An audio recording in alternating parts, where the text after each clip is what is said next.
Students, video lecture चालू करने से पहले मैं आप लोगों को एक सजेशन देना चाहता हूं कि इस वीडियो लेक्चर को आप मैक्सिमम यूटिलाइज कैसे कर सकते हो, इसका मैक्सिमम आउटपुट कैसे ले सकते हो। इसका तरीका ये रहेगा कि आप इस वीडियो लेक्चर को किसी भी जगह पे बैठ के ना देखें, बट इसको एक प्रॉपर प्लेस पे जहाँ पे आप लोग रोज स्टडी करते हैं, जहाँ पे आपका एक टेबल एक चेयर होगा, तो आप वहाँ जाकर इसको देखिए। और साथ में जब आप इसको प्रॉपर सिटिंग अरेंजमेंट के साथ में देखेंगे तो एक नोटबुक रखिए और पेन रखिए। ओके, मतलब आपको इसे इस तरीके से देखना है जैसे कि आप किसी स्कूल में जब जाते हैं तो वहाँ पे एक प्रॉपर सिटिंग अरेंजमेंट होता है, और जब वो सामने टीचर लेक्चर देता है तो आप उसकी बातें भी सुनते हो, बोर्ड पे भी देखते हो, और साथ में उसके इंपॉर्टेंट पॉइंट्स को नोट भी करते हो। तो एग्जैक्टली सेम चीज़ आपको यहाँ पे भी करनी है कि आप जब इस वीडियो लेक्चर को देखेंगे तो बीच बीच में बहुत सारे पॉइंट्स ऐसे आएंगे जो आपको नोट करने चाहिए। अब वो इम्पोर्टेंट पॉइंट कौन से होंगे वो मैं भी आपको बताऊंगा। बीच बीच में आपके पास में रिटर्न में लिखा हुआ आएगा इम्पोर्टेंट नोट्स या इम्पोर्टेंट पॉइंट्स, तो वहाँ पे आप वीडियो को पॉज करके और उन इम्पोर्टेंट पॉइंट्स को आप अपनी नोटबुक में नोट करेंगे। प्लस जब ये वीडियो लेक्चर चलेगा, जैसे जैसे लेक्चर आगे बढ़ेगा, तो हो सकता है आपको बीच में कोई एक ऐसा पॉइंट लगे जो आपको लगता है कि ये मेरे को लिखना चाहिए, तो आप वहाँ पे वीडियो को पॉज करके उस पॉइंट को जरूर लिखें। तो इस तरीके से आपके नोट्स तैयार हो जाएंगे। ओके, तो इन सब चीज़ों को फॉलो करते हुए आपको आगे बढ़ना है। राइट, कहीं पे लगता है आपको कि आप नहीं लिख पा रहे और वीडियो आगे निकल गया है या हम नेक्स्ट पॉइंट पे पहुंच गए हैं, तो वहाँ पे आप इस लेक्चर को थोड़ा सा पॉज कर सकते हो और उस टाइम पे आप अपने नोट्स को पूरी तरीके से लिख के और फिर आप लेक्चर को रिज्यूम कर सकते हो। तो इस तरीके से आपको इसको मैक्सिमम यूज करना है। Okay, so just like that कि आप एक किसी स्कूल में जाकर या किसी कोचिंग सेंटर में जाके आप लेक्चर ले रहे हो, तो बिल्कुल इसको आप उसी तरीके से लीजिए कि आपको सुनना भी है, आपको देखना भी है और प्रॉपर तरीके से नोट्स भी साथ साथ बनाने हैं। प्लस जो असाइनमेंट्स मैं आपको दूंगा, कुछ क्वेश्चंस मैं वीडियोस में डालता हूँ जिनके आंसर्स आपको मुझे व्हाट्सएप पे भेजने हैं, उसको आप लोग सिंसियरली फॉलो करें जरूर। ओके, मैं आप लोगों को एटलीस्ट 10 to 15 क्वेश्चंस दूंगा डेली करने के लिए। तो उन 10 to 15 क्वेश्चंस के आंसर्स आप लोग मेरे को व्हाट्सएप पे सेंड करेंगे, जिससे कि आप लोगों का भी एक पढ़ाई में फ्लो बना रहे। ओके, तो इस तरीके से हम मैक्सिमम यूटिलाइज करना चाहते हैं इन वीडियो लेक्चर्स का, और इसी तरीके से आप अपनी नॉलेज को धीरे धीरे करके इम्प्रूव कर पाएंगे। तो अब हम शुरू करते हैं पहला टॉपिक, इलेक्ट्रोस्टैटिक्स।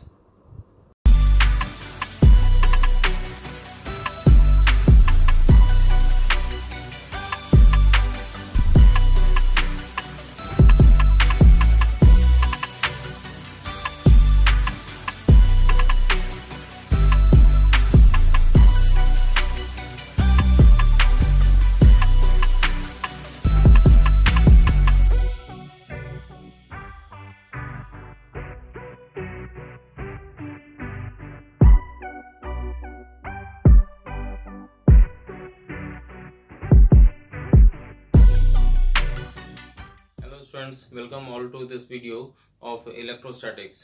तो आज हम लोग 12th का पहला चैप्टर शुरू करने जा रहे हैं जिसका नाम है इलेक्ट्रोस्टैटिक। नाउ एनसीईआरटी में इलेक्ट्रोस्टैटिक्स जो है वो दो पार्ट्स में डिवाइडेड है।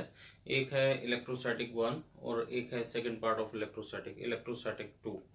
तो सबसे पहले हम लोग इलेक्ट्रोस्टैटिक 1 को एक्सप्लेन करेंगे और उसको पढ़ेंगे। नाउ इलेक्ट्रोस्टैटिक 1 जो है ये काफ़ी हद तक मैकेनिक्स के साथ में रिलेटेड है। तो बेसिकली इसमें हमने जो कॉन्सेप्ट है मैकेनिक्स के उसको अप्लाई किया है चार्जेस के साथ। एक्चुअली जो पूरा चैप्टर था जो आपने 11th में पढ़ा था ग्रेविटेशन, तो ग्रेविटेशन के जितने भी कॉन्सेप्ट्स थे वो सारे न्यूटन ने दिए थे, और उन्हीं सब कॉन्सेप्ट्स को कूलम ने चार्जेस में अप्लाई किया था। तो फिर ये एक नया चैप्टर बन गया था, that was called electrostatics. Now start करने से पहले इतना आप लोगों को याद होगा कि there are different type of charges in the universe. Now what do mean by charge? Actually charge क्या है? तो चार्ज कोई बॉडी नहीं है। चार्ज एक इनहेरेंट प्रॉपर्टी है किसी बॉडी की। Okay, there is no body or matter like charge, but matter में चार्ज होता है। ओके, इसका मतलब ये है कि चार्ज कोई बॉडी नहीं है, बट बॉडी के अंदर चार्ज होता है। तो जब बॉडी के अंदर एक पर्टिकुलर प्रॉपर्टी आ जाती है, लाइक अट्रैक्शन की और रिपल्शन की, तो हम बोलते हैं कि उस बॉडी में एक चार्ज है, राइट। तो अब अगर आप सिर्फ इसको अट्रैक्शन और रिपल्शन की प्रॉपर्टी से जोड़ते हैं चार्जेस को, तो आप समझ सकते हो कि mass is also like a charge. इसको हम एक्चुअली ग्रेविटेशनल चार्ज बोलते हैं, क्योंकि दो मासेस आपस में अट्रैक्ट कर सकते हैं, तो उनके अंदर भी एक प्रॉपर्टी है अट्रैक्शन की। तो इसका मतलब है कि वहां पे भी एक टाइप का चार्ज है, तो उसको हम लोग बोलते हैं ग्रेविटेशनल चार्ज। ओके, सिमिलरली अगर आप मैग्नेट्स में देखेंगे, तो मैग्नेट्स के बीच में भी अट्रैक्शन या रिपल्शन लगता है, तो उसको हम बोलते हैं मैग्नेटिक चार्ज, जो हम लोग आगे आने वाले चैप्टर्स में पढ़ेंगे। और तीसरा ये हो सकता है जिसको हम बोलते हैं इलेक्ट्रिकल चार्ज, राइट। नाउ क्या आपको पता है कि इलेक्ट्रिकल चार्ज का कॉन्सेप्ट किसने दिया था? Was it coulomb? क्या कूलम ने चार्ज का कॉन्सेप्ट दिया था? तो एक्चुअली नहीं, कूलम ने नहीं दिया था। It was given by Benjamin Franklin. Okay, he was a French scientist जिसने कि ये कॉन्सेप्ट डेवलप किया था, और उसी ने बताया था कि जो इलेक्ट्रिकल चार्जेस हैं वो दो टाइप के होते हैं, एक पॉजिटिव चार्ज और एक नेगेटिव चार्ज। और उसी ने फिर ये बात बताई थी कि जो लाइक चार्जेस होते हैं वो आपस में रिपेल करते हैं, और जो अनलाइक चार्जेस होते हैं वो आपस में अट्रैक्ट करते हैं। तो उसके लिए उसने कुछ एक्सपेरिमेंट्स किए थे, सिंपल सिंपल एक्सपेरिमेंट्स थे।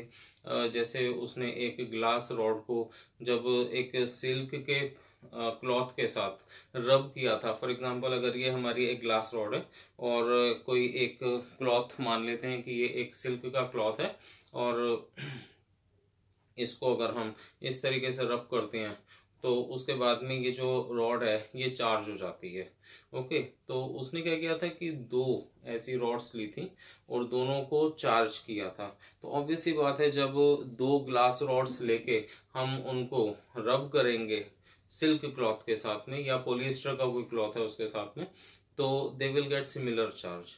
तो हमारे पास अगर दो रॉड्स हैं, एक ये है और एक ये है, और दोनों सिमिलर चार्ज हैं, so when they were suspended with A thread, उसने क्या किया था कि इस ग्लास रॉड को एक यहाँ पे धागा बांध के और इसको ऊपर सस्पेंड कर दिया था, जिससे कि ये आराम से घूम सके। इसी तरीके से इसमें भी एक धागा बांध के और इसको सस्पेंड किया था, जिससे कि ये भी आराम से घूम सके। अब जब उसने इन दोनों को पास पास लाया, तो ही शोज दैट इन दोनों के बीच में रिपल्शन हो रहा था, they were going away from each other. तो क्यों ऐसा हुआ? क्योंकि इसमें और इसमें दोनों में सिमिलर टाइप का चार्ज था। तो यहाँ से इस एक्सपेरिमेंट से उसने ये फाइंड आउट किया था कि जो सिमिलर चार्जेस होते हैं वो हमेशा रिपेल करते हैं। अच्छा, अगर यही अपोजिट चार्जेस होते तो क्या होता? तो फिर ये अट्रैक्ट करते, राइट। तो क्या सिंपल अट्रैक्शन और रिपल्शन के बेस पे हम ये कह सकते हैं कि ये बॉडी पॉजिटिवली चार्ज है या ये बॉडी नेगेटिवली चार्ज है? सो नो, हम नहीं कह सकते, क्योंकि दो नेगेटिव चार्ज बॉडी भी आपस में रिपेल करती हैं और दो पॉजिटिव चार्ज बॉडी भी आपस में रिपेल करती हैं। अच्छा, अब आप लोग सोचो कि अगर एक पॉजिटिव बॉडी है और एक न्यूट्रल बॉडी है। न्यूट्रल बॉडी का मतलब जिसमें कि number of positive negative charges same है, लेकिन ये एक कंडक्टर की बनी हुई है बॉडी, लाइक जैसे कॉपर हो गया। सो copper is a good conductor, iron is a good conductor. तो अगर ये एक आयरन की बॉडी है और ये मान लेते हैं कि ये कोई एक पॉजिटिवली चार्ज्ड ग्लास रॉड है, तो अगर ये न्यूट्रल है जिसमें कि इलेक्ट्रॉन्स और प्रोटॉन्स इक्वल हैं, और ये एक चार्ज बॉडी है, और हम इन दोनों को पास पास लाएंगे, तो क्या इनमें कोई अट्रैक्शन या रिपल्शन होगा? आप सोच के देखिए कि अगर एक चार्ज बॉडी है और एक ही न्यूट्रल बॉडी है जो कि कंडक्टर है, और अगर हम इन दोनों को पास पास लाते हैं, तो एक चार्ज बॉडी में और एक न्यूट्रल बॉडी में क्या इनमें भी कुछ अट्रैक्शन या रिपल्शन पॉसिबल है? तो आप सोचिए। तो हमारा आंसर है एक्चुअली यस। जब एक चार्ज बॉडी को किसी न्यूट्रल बॉडी के पास लेकर आते हैं जो कि एक कंडक्टर है, तो ये आपस में अट्रैक्ट करती हैं। इसका रीजन मैं अभी आपको दूंगा थोड़ा सा आगे जाके। इसका मतलब कि एक चार्ज बॉडी और एक न्यूट्रल बॉडी भी आपस में अट्रैक्टिव फोर्स लगा सकते हैं।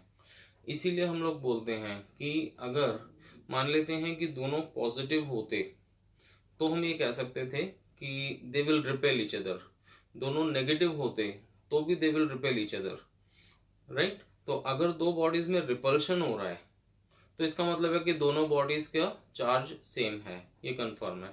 लेकिन अगर दो बॉडीज में अट्रैक्शन हो रहा है तो क्या ये जरूरी है कि दोनों बॉडीज अपोजिटली चार्ज होनी ही चाहिए? तो नो, क्योंकि एक चार्ज बॉडी और एक न्यूट्रल बॉडी भी आपस में अट्रैक्ट कर सकती है। तो इसका मतलब कि अट्रैक्शन को देख के हम ये नहीं कह सकते कि दोनों बॉडीज चार्ज्ड हैं। हाँ, रिपल्शन को देख के हम ये कह सकते हैं कि दोनों बॉडीज में चार्ज होना चाहिए। और कैसे चार्ज होना चाहिए? They should be same, like दोनों या तो पॉजिटिव होंगे या फिर दोनों नेगेटिव होंगे। तो इस तरीके से हम ये कह सकते हैं कि अगर रिपल्शन है तो repulsion is a definite case और confirmation of the bodies having charges.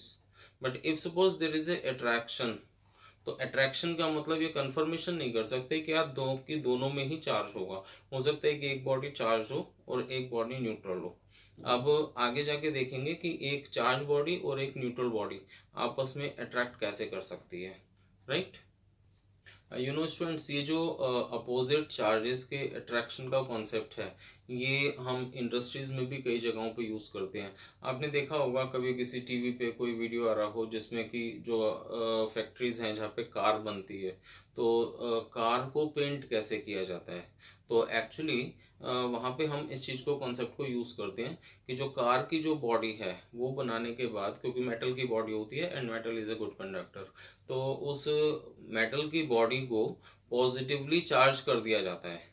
और जो पेंट होता है वो लिक्विड फॉर्म में होता है और एक बहुत बड़ा एक टैंक होता है जिसमें कि वो लिक्विड पेंट जो है वो भरा हुआ होता है।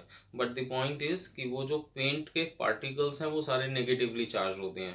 तो अब जो हमारी कार की बॉडी है वो पॉजिटिवली चार्ज है और जो पेंट के पार्टिकल्स हैं लिक्विड फॉर्म में वो नेगेटिवली चार्ज हैं। और फिर क्या करते हैं कि उस कार की पूरी बॉडी को उस पेंट के टैंक के अंदर डाल दिया जाता है। जो जब आप उसको अंदर डालेंगे तो क्या होगा, क्योंकि कार की बॉडी पॉजिटिव है और पेंट के पार्टिकल नेगेटिव हैं, तो वो वहाँ पे स्टिक हो जाते हैं और इस तरीके से पूरी की पूरी कार की बॉडी के ऊपर एक यूनिफॉर्म पेंट की लेयर चढ़ जाती है। तो ये एक यूज़ है जहाँ पे कि हम इन दोनों पॉजिटिव और नेगेटिव के अट्रैक्शन को यूज़ कर रहे हैं। इसी तरीके से जो हमारी जेरोक्स मशीन होती है और जो हमारे इंक जेट प्रिंटर्स होते हैं उसमें भी हम लोग यही करते हैं कि जो इंक होती है उसके पार्टिकल्स को नेगेटिव कर देते हैं और जो पेपर है उसको हम पॉजिटिव बनाते हैं।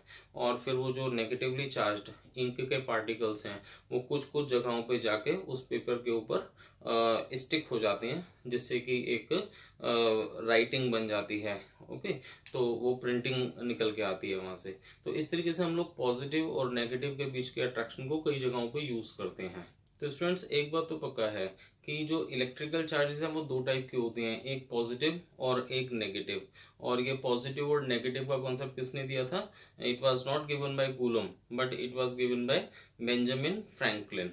ओके, हो सकता है वो कुछ पॉजिटिव और नेगेटिव की जगह कोई और नाम भी यूज कर सकता था, but because he was the first person to name these charges, तो उसने पॉजिटिव और नेगेटिव चार्ज नाम रखा था जो आज तक चल रहे हैं, राइट। नाउ ये जो चार्ज है क्या ये कोई मैटर है? तो no, it is not a matter but it is a property. Okay, जिस बॉडी में अपने जैसी सिमिलर बॉडीज को अट्रैक्ट करने की या रिपेल करने की एक टेंडेंसी होती है तो हम बोलते हैं कि इस बॉडी में चार्ज है, राइट। तो उसका मैंने अभी एग्जांपल दिया, जैसे अर्थ भी दूसरी चीज़ों को अट्रैक्ट करती है, इसका मतलब वहाँ पे भी एक चार्ज है but the name of that charge was gravitational charge, जिसको हम मास भी बोलते हैं एक्चुअली। तो मास का ही दूसरा नाम है ग्रेविटेशनल चार्ज। तो चार्ज कोई मैटर नहीं है but it is a property, right. Now अगर हम इसको माइक्रोस्कोपिक पार्टिकल्स के बेस पे लें तो किसी भी एटम के अंदर या किसी भी मैटर के अंदर पॉजिटिव और नेगेटिव चार्जेस किस फॉर्म में होते हैं, तो ये आपने छोटी क्लासेस में पढ़ा होगा कि एक पॉजिटिव चार्ज होता है जो कि प्रोटॉन्स में होता है, एक नेगेटिव चार्ज है जो कि इलेक्ट्रॉन्स में है। और अगर कोई बॉडी इलेक्ट्रिकली न्यूट्रल है तो उस बॉडी के अंदर नंबर ऑफ इलेक्ट्रॉन्स और नंबर ऑफ प्रोटॉन्स हमेशा इक्वल होंगे, ये आप लोगों को पता है।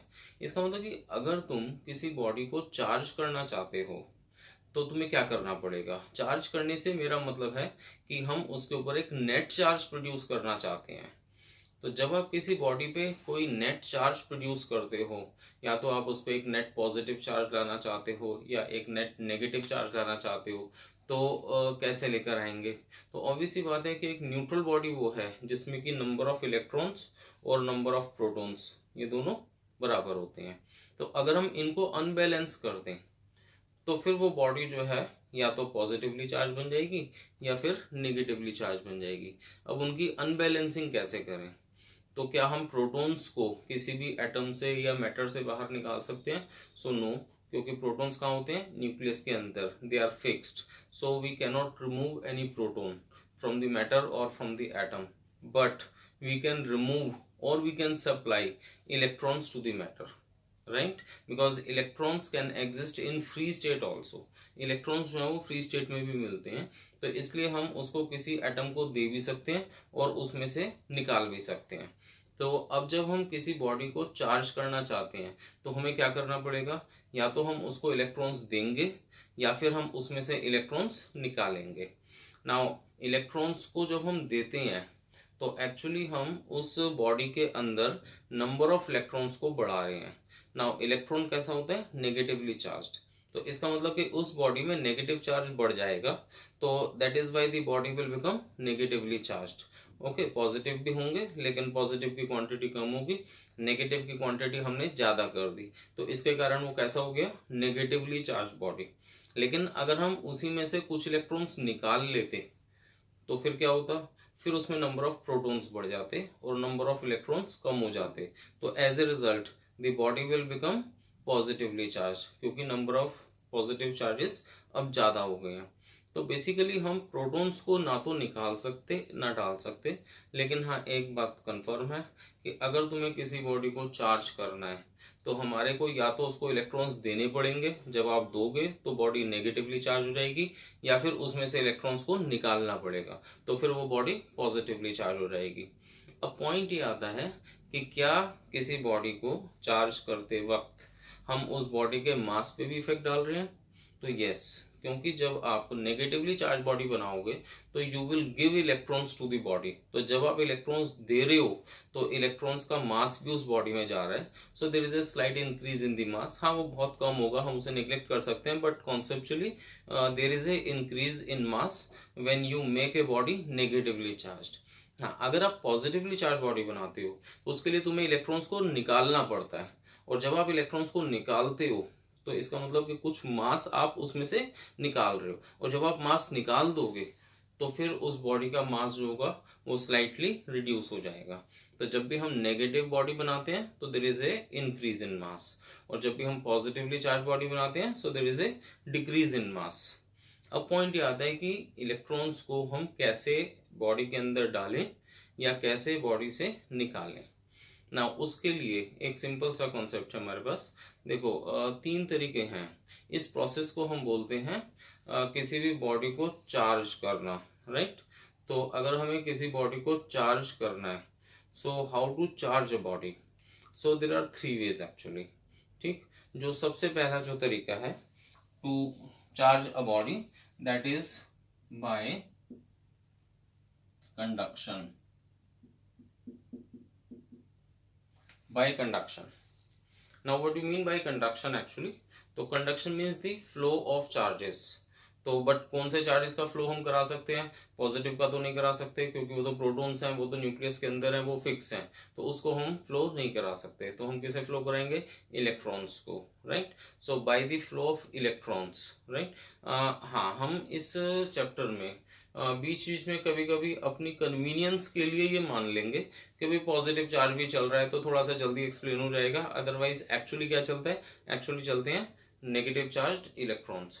अब पॉइंट आता है कि कंडक्शन क्या है? तो कंडक्शन का मतलब है कि there is a flow of electrons from one body to the other body. अब कहाँ से कहाँ जाएंगे?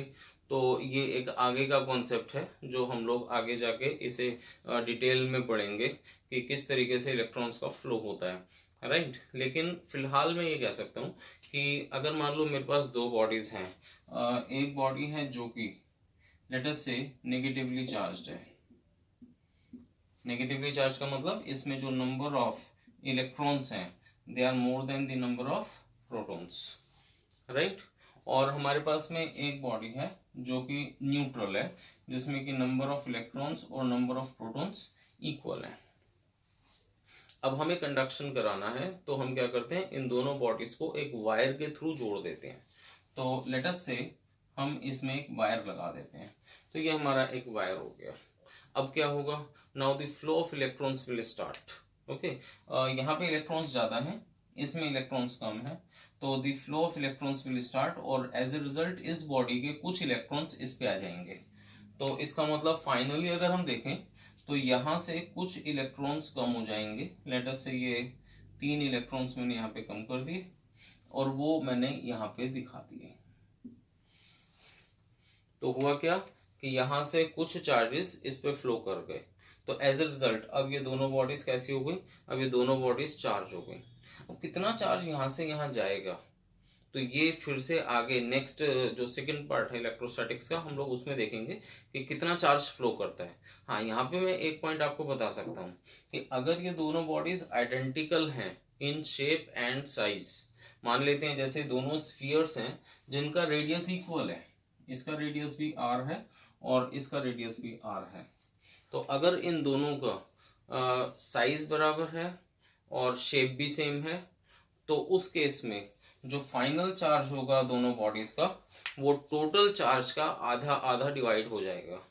इसका एक एग्जांपल जैसे मान लेते हैं कि एक बॉडी हमारे पास ये है जिसपे 4 कूलम का चार्ज था, और एक बॉडी हमारे पास ये है जिसपे कि -1 कूलम का चार्ज था, और ये दोनों आइडेंटिकल हैं।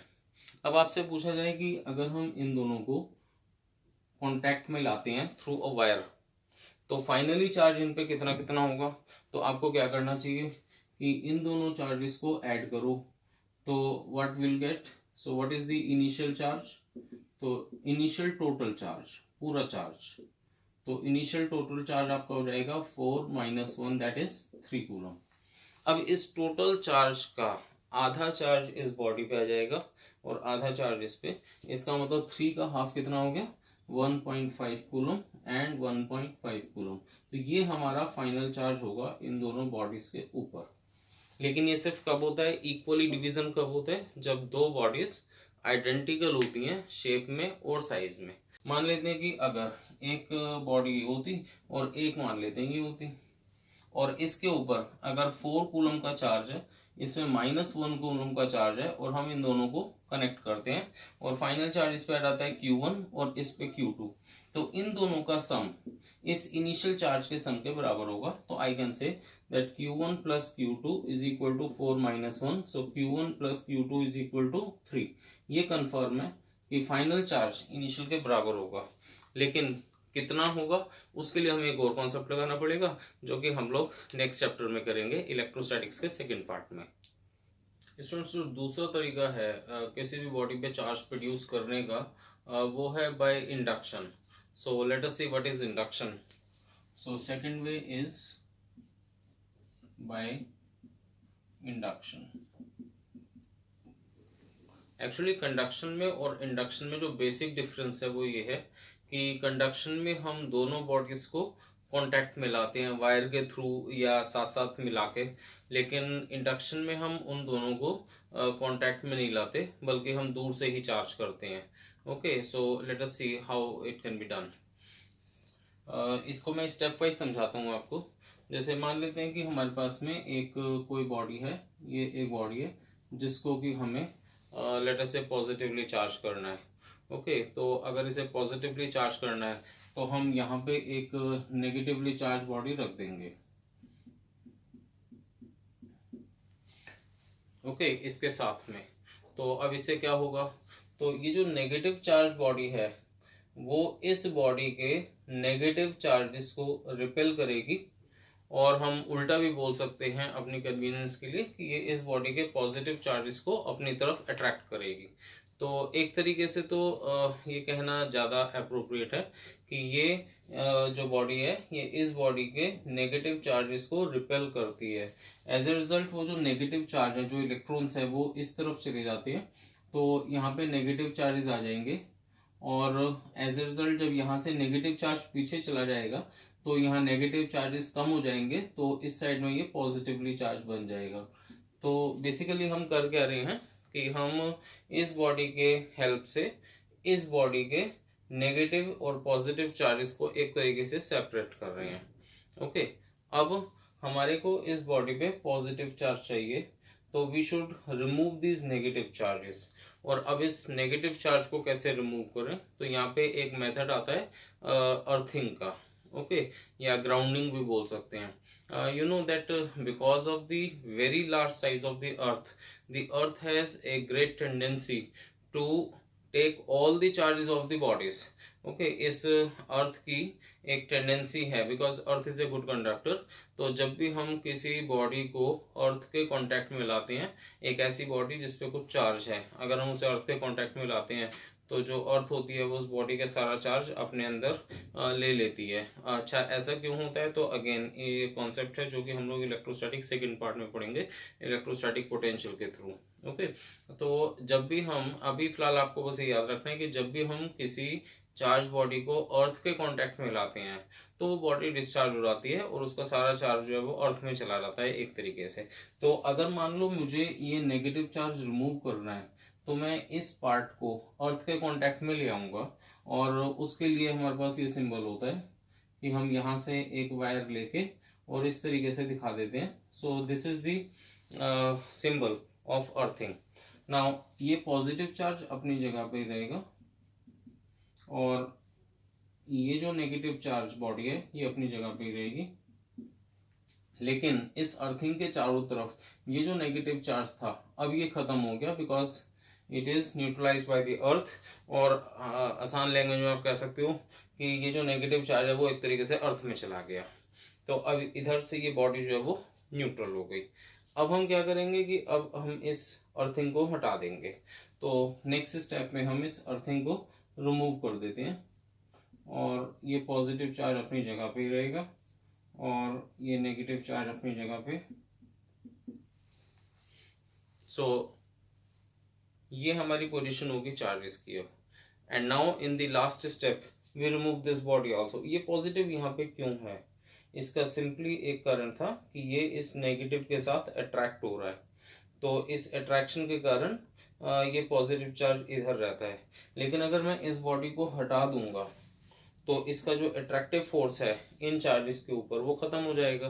तो फिर इन चार्जेस का क्या होगा? तो ये इस पूरी बॉडी के ऊपर फैल जाएंगे, स्प्रेड हो जाएंगे यूनिफॉर्मली। तो finally I can show it like this, that if this is the body then all positive charge, ये सारे पॉजिटिव चार्ज इसके ऊपर यूनिफॉर्मली डिस्ट्रीब्यूट हो गए हैं। तो this is how we can produce charge on a body by the method of induction. इसमें हमने इन दोनों बॉडीज का कोई कांटेक्ट नहीं बनाया है, सिर्फ इसको साथ में रखा है, एंड एज ए रिजल्ट ये जो बॉडी है इसके नेगेटिव चार्ज पीछे चले गए, और जब यहाँ से नेगेटिव चार्ज यहाँ चले जाते हैं तो यहाँ नेगेटिव चार्जेस कम हो जाते हैं, तो this part of the body becomes positive. Okay, और फिर इस नेगेटिव को निकालने के लिए हमने अर्थिंग का कॉन्सेप्ट लगाया है। Again the concept of earthing, अभी इस लेवल पे हम सिर्फ ये कह सकते हैं कि अर्थिंग का मतलब है कि किसी भी बॉडी को अर्थ के कांटेक्ट में लाना, and because of the ट्रेमेंडस size of earth, जो अर्थ की एक टेंडेंसी होती है कि वो किसी भी बॉडी के सारे चार्जेस अपने में ले लेती है, क्योंकि इसकी कैपेसिटी बहुत ज़्यादा है चार्जेस को लेने की। तो यहाँ से अगर मैं इसको अर्थ करता हूँ तो ये नेगेटिव चार्ज जो है वो अर्थ में चले जाते हैं, और एज अ रिजल्ट ये पार्ट न्यूट्रल हो जाता है, और ये जो पॉजिटिव चार्ज हैं वो यहीं पे बने रहते हैं। ये यहीं पे क्यों बने हुए हैं? क्योंकि ये इस नेगेटिव के साथ बाउंडेड है। Bounded means because of the attraction, तो ये नहीं जा सकते यहाँ से, इसलिए सिर्फ ये वाला चार्ज जो है वो अर्थ हुआ है। Now in the next part हमने इस अर्थिंग को रिमूव कर दिया, तो अर्थिंग को रिमूव करेंगे तो ये पॉजिटिव चार्ज अपनी जगह पे बना रहेगा और नेगेटिव के कारण ये अट्रैक्टेड रहेगा, और फाइनली हम इस बॉडी को जब हम हटा देंगे तो ये जो पूरा पॉजिटिव चार्ज है वो इसके ऊपर स्प्रेड हो जाएगा यूनिफॉर्मली। इसी तरीके से अगर मुझे यहाँ नेगेटिवली चार्ज बॉडी चाहिए होती तो नेगेटिव चार्ज प्रोड्यूस करने के लिए हम यहाँ से पॉजिटिवली चार्ज बॉडी से स्टार्ट करते, और फिर ये सारा उल्टा हो जाता। अगर ये बॉडी पॉजिटिव होती तो यहाँ नेगेटिव आता और ये पॉजिटिव आता, फिर हम इस पॉजिटिव को रिमूव करते, तो अब ये आप लोगों के लिए एक होमवर्क है कि आपको यही 4 स्टेप दोबारा से बनाने हैं, लेकिन अब हमारे को चाहिए यहाँ पे नेगेटिवली चार्ज बॉडी। तो हम कहाँ से स्टार्ट करेंगे, हम यहीं से स्टार्ट करेंगे, लेकिन इस बॉडी को हम पॉजिटिवली चार्ज कर देंगे। तो वो जो 4 स्टेप्स हैं वो आप लोगों को दोबारा से बनाने हैं, राइट। तो this is the method of induction. अच्छा देखो, यहीं पे एक आंसर भी आ गया हमारा, जो मैंने अभी थोड़ी देर पहले आपसे लिया था कि क्या एक चार्ज बॉडी किसी अनचार्ज बॉडी को अट्रैक्ट कर सकती है। तो yes, now you can see कि हमारे पास में ये वाली जो बॉडी थी ये हमारी अनचार्ज थी, जबकि ये वाली बॉडी हमारी चार्ज थी।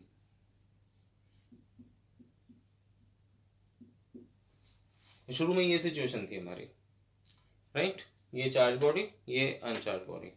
अब क्या हुआ, जैसे ही आपने चार्ज बॉडी यहाँ रखी तो इसके पॉजिटिव चार्ज यहाँ आ गए जो इस स्टेप में दिखाए हमने, और नेगेटिव चार्ज इधर चले गए, राइट।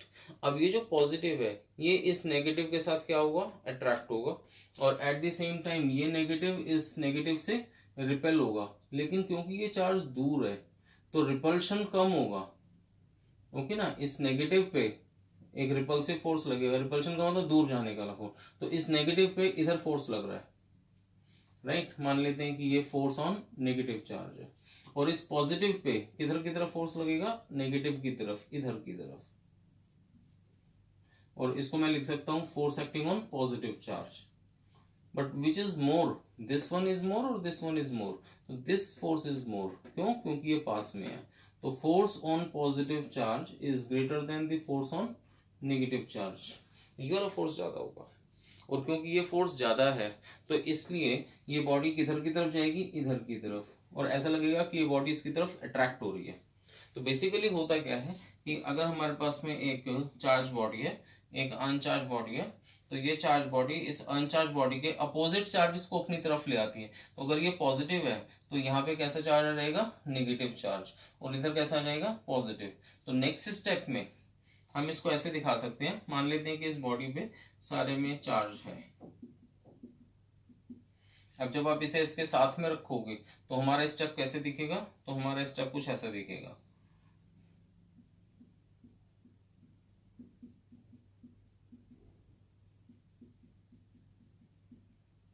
इसके भी जो पॉजिटिव चार्जेस हैं वो इस नेगेटिव की तरफ अट्रैक्ट होके इस साइड ज्यादा आ गए हैं, यहाँ पे बचेगा कम, इस साइड हो जाएगा ज्यादा।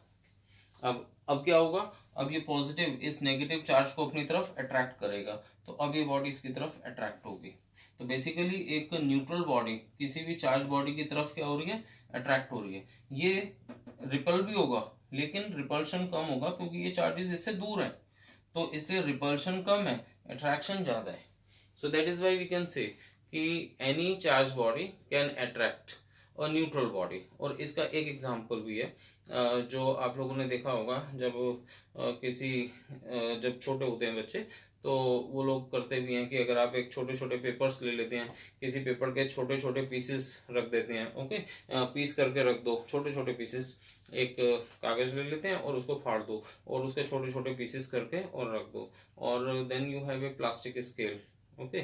उस प्लास्टिक स्केल को अगर आप अपने बालों पे रब करते हो, या अपने आपने कोई पॉलिएस्टर जैसा कोई कपड़ा पहना है और उसके ऊपर आप रब करते हो, तो और उस प्लास्टिक स्केल को जब आप पेपर के पास लेकर जाते हो, जो छोटे छोटे पीसेस हैं पेपर के, तो वो जो पेपर के पीसेस होते हैं वो अट्रैक्ट हो जाते हैं, और वो जो प्लास्टिक का स्केल है वो उनको पिक कर लेता है।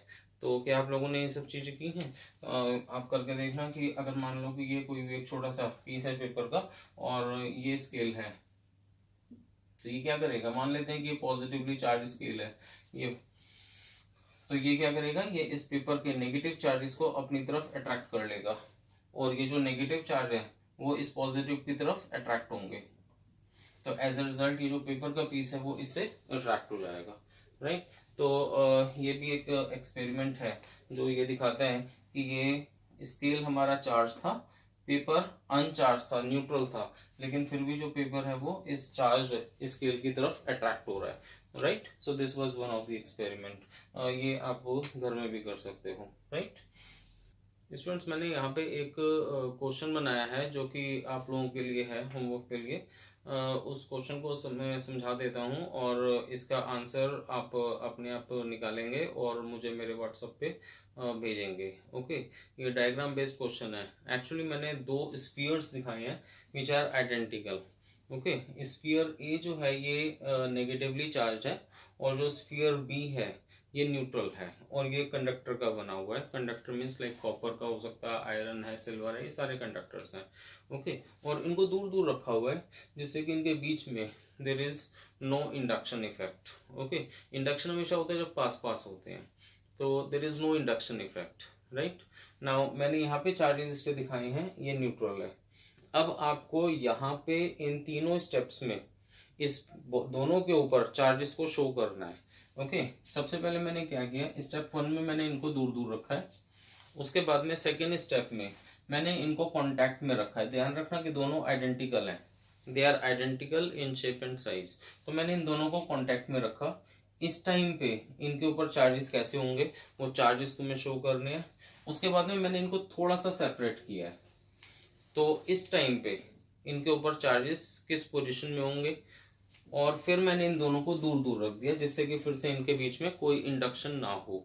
Okay, there is no induction. Okay, तो जब दोनों को सेपरेट कर देंगे तो फिर इनके ऊपर चार्जेस कैसा होगा। ओके, तो बेसिकली तुम्हारे को डायग्रामेटिकली चार्ज को शो करना है, वैल्यू नहीं निकालनी, सिर्फ डायग्रामेटिकली चार्जेस को शो करना है। ओके, ऐसे ही एक क्वेश्चन एनसीईआरटी में भी दिया हुआ है, बस उसमें फर्क इतना है कि उन्होंने यहाँ पे स्फीयर्स के साथ में इस टाइप से उनके नीचे एक स्टैंड और बना दिया है। So this is one of the same thing actually. Okay, ये एक इंसुलेटिंग स्टैंड है, इंसुलेटिंग स्टैंड। तो एक्चुअली इंसुलेटिंग स्टैंड इसलिए है क्योंकि अगर मान लो ये एक कंडक्टिंग स्टैंड होता और हम इसको ग्राउंड पे रख देते तो क्या इस बॉडी के ऊपर चार्ज रह सकता था। मान लेते हैं कि एक बॉडी है जो कि नेगेटिवली चार्ज है। ओके, और यहाँ पे ये एक इंसुलेटिंग स्टैंड है, तो इंसुलेटिंग का मतलब नॉन कंडक्टर, जिसमें चार्जेस फ्लो नहीं कर सकते। तो अगर ये इंसुलेटिंग है, इसमें चार्जेस फ्लो नहीं कर सकते, तब तक तो ये चार्जेस इसी पे रहेंगे। लेकिन अगर ये कंडक्टर होता और हम इसको ग्राउंड पे रख देते तो फिर क्या होता, तो इसके जो सारे चार्जेस हैं वो फिर ग्राउंड में चले जाते और ये बॉडी कैसी हो जाती, न्यूट्रल हो जाती। तो इसके चार्जेस को बचाने के लिए हम क्या करते हैं, इसको एक इंसुलेटिंग स्टैंड पर रखते हैं। तो आप ये मान सकते हो कि ये सारे स्फीयर्स जो हैं वो इंसुलेटिंग स्टैंड पे रखे गए हैं। राइट, अच्छा, यहीं से एक और कॉन्सेप्चुअल क्वेश्चन भी बनता है कि क्या हम किसी बॉडी को चार्ज कर सकते हैं by holding it in our hands and standing on the earth bare footed without slippers. Okay, बिना चप्पलों के या बिना शूज पहने अगर हम अर्थ के ऊपर खड़े हैं और अब हम किसी बॉडी को चार्ज करना चाहें जो कि एक कंडक्टर है, तो क्या हम इसे कर पाएंगे। तो आपका आंसर क्या होना चाहिए, यस और नो। तो from my point of view the answer is no. Why this is so, क्योंकि अगर हम इसके ऊपर चार्ज क्रिएट करते हैं और हमारी बॉडी भी एक कंडक्टर है तो ये सारा चार्ज हमारी बॉडी में से होता हुआ अर्थ में चला जाएगा, तो ये बॉडी न्यूट्रल हो जाएगी। तो अगर आपको किसी भी बॉडी के ऊपर चार्ज प्रोड्यूस करना है तो आपको क्या करना चाहिए, आपको रबर के या किसी भी इंसुलेटर के सोल के शूज या स्लीपर्स पहनने चाहिए जिससे कि जो चार्ज है बॉडी का वो अर्थ में ना जाए। अच्छा, स्टूडेंट्स की अगर मान लो कि जैसे हमने कंडक्शन में किया था कि अगर दो कंडक्टर्स हैं और उनको हम टच कराते हैं तो एक कंडक्टर का कुछ चार्ज दूसरे पे आ जाता है। तो अब हमारी बॉडी भी एक कंडक्टर है और मान लेते हैं कि ये बॉडी भी एक कंडक्टर है, तो अगर मैं इसे टच करूंगा और मैं किसी इंसुलेटर पे खड़ा हूं तो क्या इसका चार्ज मेरे ऊपर भी आ जाएगा। तो इसका आंसर आप लोग सोच के रखेंगे कि क्या हमारी बॉडी को भी इस तरीके से चार्ज किया जा सकता है। तो ये आप लोग मेरे को इसका आंसर बताएंगे व्हाट्सएप पे कि क्या हमारी बॉडी भी चार्ज हो सकती है, और क्या अगर हमारी बॉडी चार्ज होती है तो क्या हमें उसके कारण शॉक लगेगा या नहीं लगेगा। Okay, so this is my question. Interesting question है, इसका आंसर आप लोग जरूर ध्यान देना, कहीं ना कहीं आपको जरूर मिलेगा या थोड़ा सा सोचोगे तो आपको खुद भी मिल जाएगा। राइट, तो ये हमारा एक मेथड था, जो सेकंड मेथड था जिसमें कि मैंने इंडक्शन को एक्सप्लेन किया था। तो किसी भी बॉडी पे चार्ज प्रोड्यूस करने के कितने मेथड्स बताए थे, 3, जिसमें से कि 2 हमने एक्सप्लेन कर दिए। पहला क्या था, पहला था बाय कंडक्शन, दूसरा क्या था, बाय इंडक्शन।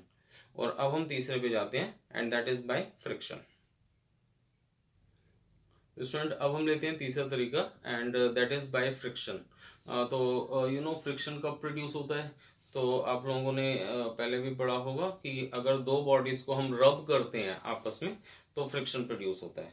तो फ्रिक्शन में ऐसा क्या है जो कि वो चार्जेस क्रिएट कर देता है।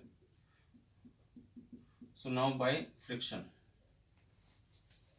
एक्चुअली आप लोगों ने पढ़ा होगा कि अगर हम दो बॉडीज को रब करते हैं तो फ्रिक्शन के कारण एनर्जी प्रोड्यूस होती है, और वो जो एनर्जी है हीट की फॉर्म में निकलती है, और जब वो हीट दोनों बॉडीज को मिलती है तो जिस बॉडी में इलेक्ट्रॉन्स लूज होते हैं उस बॉडी से इलेक्ट्रॉन्स दूसरी बॉडी में ट्रांसफर हो जाते हैं। इसको मैं अलग तरीके से समझाता हूँ कि हर बॉडी में जो इलेक्ट्रॉन्स हैं, किसी भी बॉडी से इलेक्ट्रॉन्स को निकालने के लिए हमें एनर्जी की जरूरत होती है, ये बात आप जानते हो। मान लेते हैं कि अगर मेरे को इसमें से भी इलेक्ट्रॉन्स निकालने हैं तो मुझे इन इलेक्ट्रॉन्स को एनर्जी देनी पड़ेगी, एक सर्टेन एनर्जी, तभी ये निकल के बाहर आएंगे।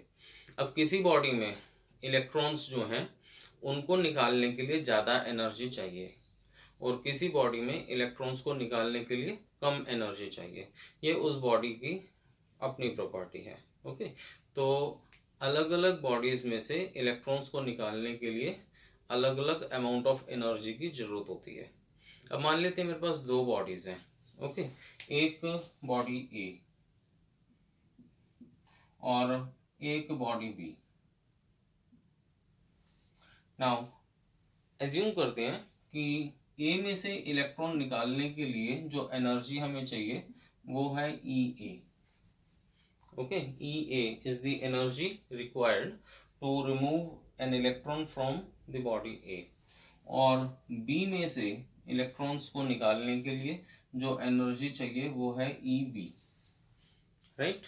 और मान लेते हैं कि जो EB है वो बहुत कम है और EA बहुत बड़ा है, that EA is very very larger than EB। हम ये मान के चलते हैं कि इसमें से इलेक्ट्रॉन्स को निकालने के लिए बहुत कम एनर्जी चाहिए और इसमें से इलेक्ट्रॉन्स को निकालने के लिए बहुत ज़्यादा एनर्जी चाहिए। अब मैं इन दोनों बॉडीज को एक के ऊपर रख के और रब करता हूँ, तो उससे क्या होगा, मान लेते हैं कि ये हमारी बॉडी हो गई बी और ये बॉडी हो गई ए, और अब हम इनको आपस में रब कर रहे हैं। Okay, we are rubbing the bodies.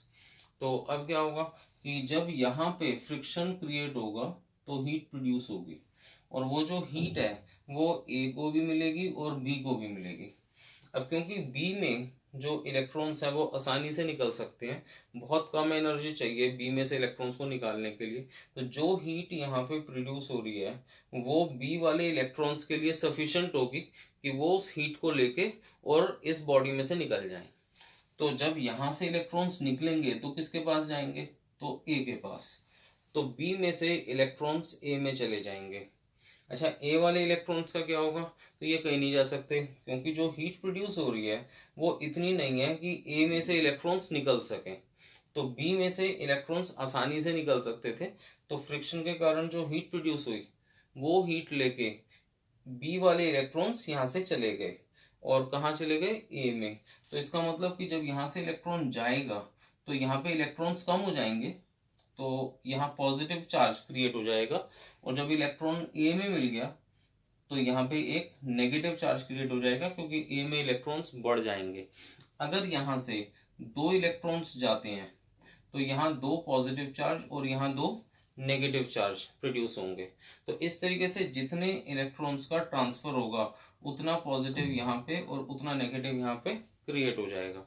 इसका मतलब यहाँ से एक बात पक्का है कि जब हम दो बॉडीज को रब करते हैं, आपस में फ्रिक्शन प्रोड्यूस करते हैं, तो उसकी एनर्जी लेके इलेक्ट्रॉन्स ट्रांसफर होते हैं from one body to the other body, और जितने इलेक्ट्रॉन्स ट्रांसफर होते हैं तो उसी के हिसाब से इक्वल और अपोजिट चार्ज प्रोड्यूस होता है। तो फ्रिक्शन में हमेशा जो चार्जेस होंगे वो इक्वल और अपोजिट होंगे। अगर यहाँ पे 3 पॉजिटिव चार्ज हैं तो इसमें 3 नेगेटिव होंगे, ये कंफर्म है। आइडियली हम ये मानते हैं कि कोई भी इलेक्ट्रॉन एटमॉस्फेयर में नहीं जा रहा, तो जितने इलेक्ट्रॉन्स यहाँ से जाएंगे उतने इलेक्ट्रॉन्स इस बॉडी को मिलेंगे, तो जितना पॉजिटिव चार्ज यहाँ होगा उतना ही नेगेटिव चार्ज इस पे प्रोड्यूस होगा। तो friction is a way of producing equal and opposite charge. Okay, अब आप याद करो कि मैंने अभी थोड़ी देर पहले आपको बताया था कि एक प्लास्टिक का अगर स्केल लेके और उसको हम अपने क्लॉथ के साथ रब करते हैं तो वो प्लास्टिक का स्केल चार्ज हो जाता है। तो लेट अस से ये हमारा स्केल है और ये चार्ज हो गया था।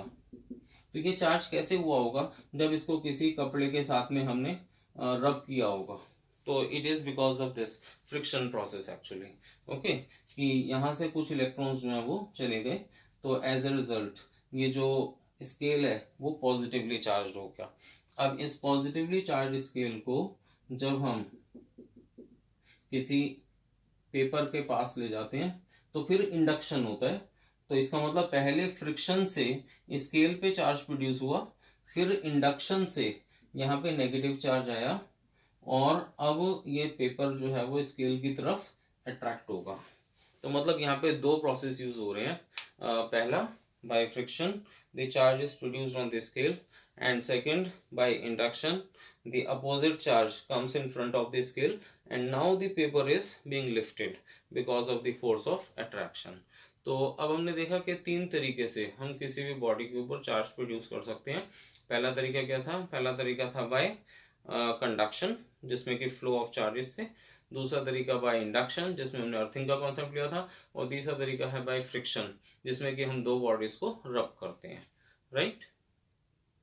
अच्छा स्टूडेंट्स, इस अट्रैक्शन और रिपल्शन को देखने के लिए और किस बॉडी पे कैसा चार्ज है ये फाइंड आउट करने के लिए एक एपरेटस बनाया गया था जिसका नाम था गोल्ड लीफ इलेक्ट्रोस्कोप। ओके, वो कुछ इस टाइप का होता है कि उसमें एक लाइक वैक्यूम चैम्बर टाइप होता है और ये एक इंसुलेटिंग स्टैंड पे रखा होता है। This is insulator. ओके, और ये एक हमारा चैम्बर है जिसके अंदर एयर नहीं है, एंड देन एक ये मेटल की रॉड है, और इस मेटल की रॉड के लास्ट में दो गोल्ड लीव्स होती हैं, गोल्ड की पतली पतली पत्तियां इस टाइप से। ओके, ये इससे अटैच होती हैं, और ये जो गोल्ड लीव्स हैं ये घूम सकती हैं, मतलब ये जो गोल्ड लीफ है ये इधर भी जा सकती है ऐसे, it can go like this. Okay, और it can go like this, ये इधर भी जा सकता है। तो इस तरीके से मतलब जैसे कि अगर ये दो गोल्ड लीव्स हैं, so they can move like this और like this. Okay, they can move like this. तो ये एक मेटल की रॉड है और ऊपर एक मेटल का sphere.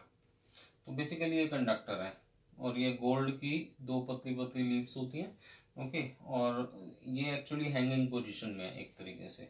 Okay, now what happens कि शुरू में अगर हम देखें तो ये जो लीव्स हैं ये स्ट्रेट हैं। ओके, ये स्ट्रेट है, they are just like this because they are neutral. तो ये जस्ट इस तरीके से हैं। ओके, अब हम क्या करते हैं कि अब हम एक पॉजिटिवली चार्ज्ड बॉडी को इसके कांटेक्ट में ले आते हैं। Okay, a positively charged body is kept in contact with this, so what will happen? तो again the conduction will take place। तो इस पॉजिटिव का बॉडी का कुछ चार्ज यहाँ चला जाएगा, और एज ए रिजल्ट ये सारा चार्ज यहाँ आके इस गोल्ड लीफ पे और इस पे भी पहुंच जाएगा कुछ पॉजिटिव चार्ज। तो इसका कुछ पॉजिटिव चार्ज यहाँ आ जाता है और ये दोनों गोल्ड लीव्स पॉजिटिव हो जाती हैं। अब अगर ये दोनों गोल्ड लीव्स पॉजिटिव हो गई तो इनके बीच में कैसा फोर्स लगेगा? सो इनके बीच में आ जाएगा रिपल्सिव फोर्स। तो एज ए रिजल्ट ये जो पहले ऐसे थी अब रिपेल होके ये इस पोजीशन में पहुंच जाएंगे। राइट?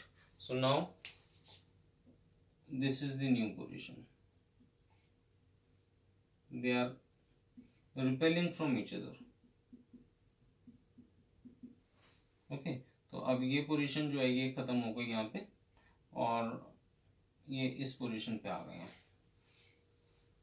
ठीक, अच्छा, अब ये हमारा पॉजिटिव हो गया है, कुछ पॉजिटिव चार्ज जो है वो गोल्ड लीफ तक भी पहुंच गया। तो हमने इसको इसके साथ में कांटेक्ट में किया, कंडक्शन हुआ, उसके कारण कुछ पॉजिटिव चार्ज यहाँ तक पहुंचे, और ये जो दोनों गोल्ड लीव्स थी अब ये दोनों गोल्ड लीव्स कैसी हो गई?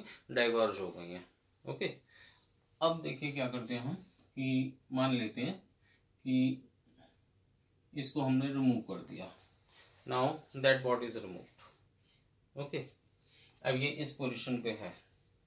अब हम यहाँ पे एक नेगेटिवली चार्ज बॉडी लेकर आते हैं और इसे इसके कांटेक्ट में नहीं रखते, इसके जस्ट साथ में रखते हैं।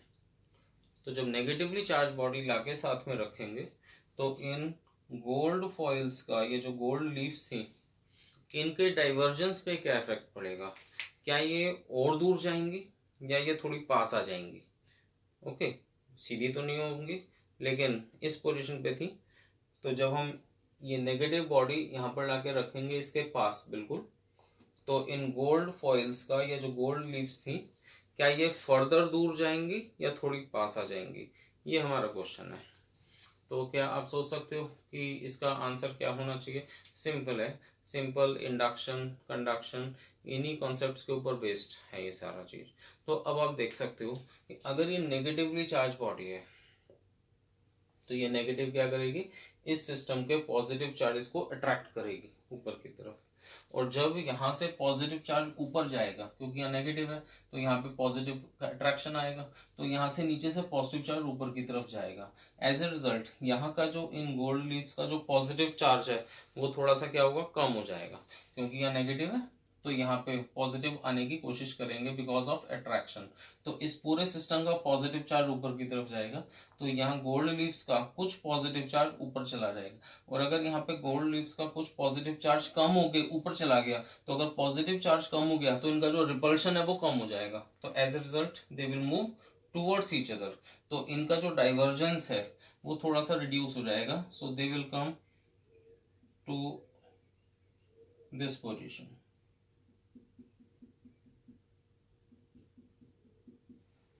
तो बेसिकली क्या हुआ? इनकी जो डाइवर्जेंस थी पहले इतनी थी, अब ये ऐसे हो जाएगी।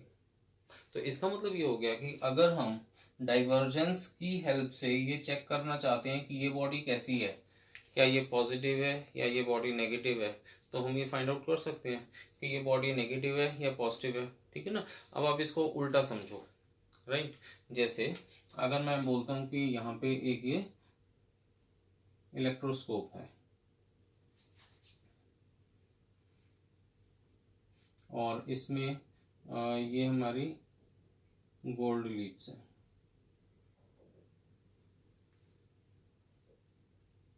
ये हमारा मेटल का स्फीयर, ये मेटल की रॉड, ये गोल्ड लीव्स है। अब हम ये क्वेश्चन में दिया हुआ है कि initially the system is given a negative charge। Okay ना, हमने इस सिस्टम को नेगेटिव चार्ज दे दिया।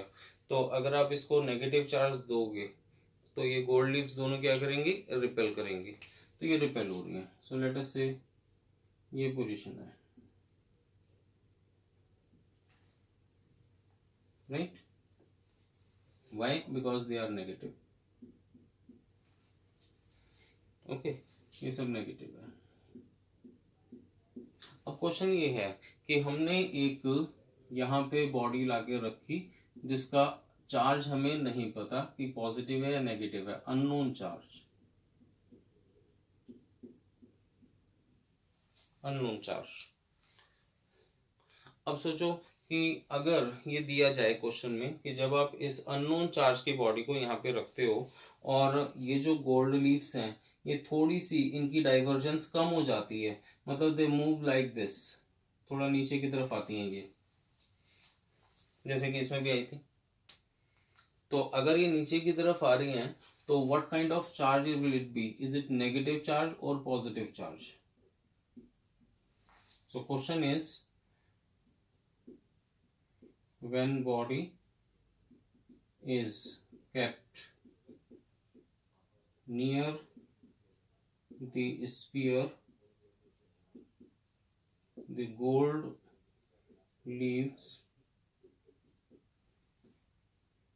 move towards each other, मतलब एक दूसरे की तरफ जा रहे हैं, towards each other. So what type of charge the body should have? This is my question actually.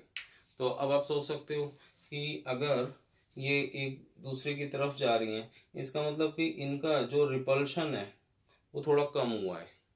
और रिपल्शन कम कैसे होगा? जब यहाँ से कुछ नेगेटिव चार्ज ऊपर चला जाए।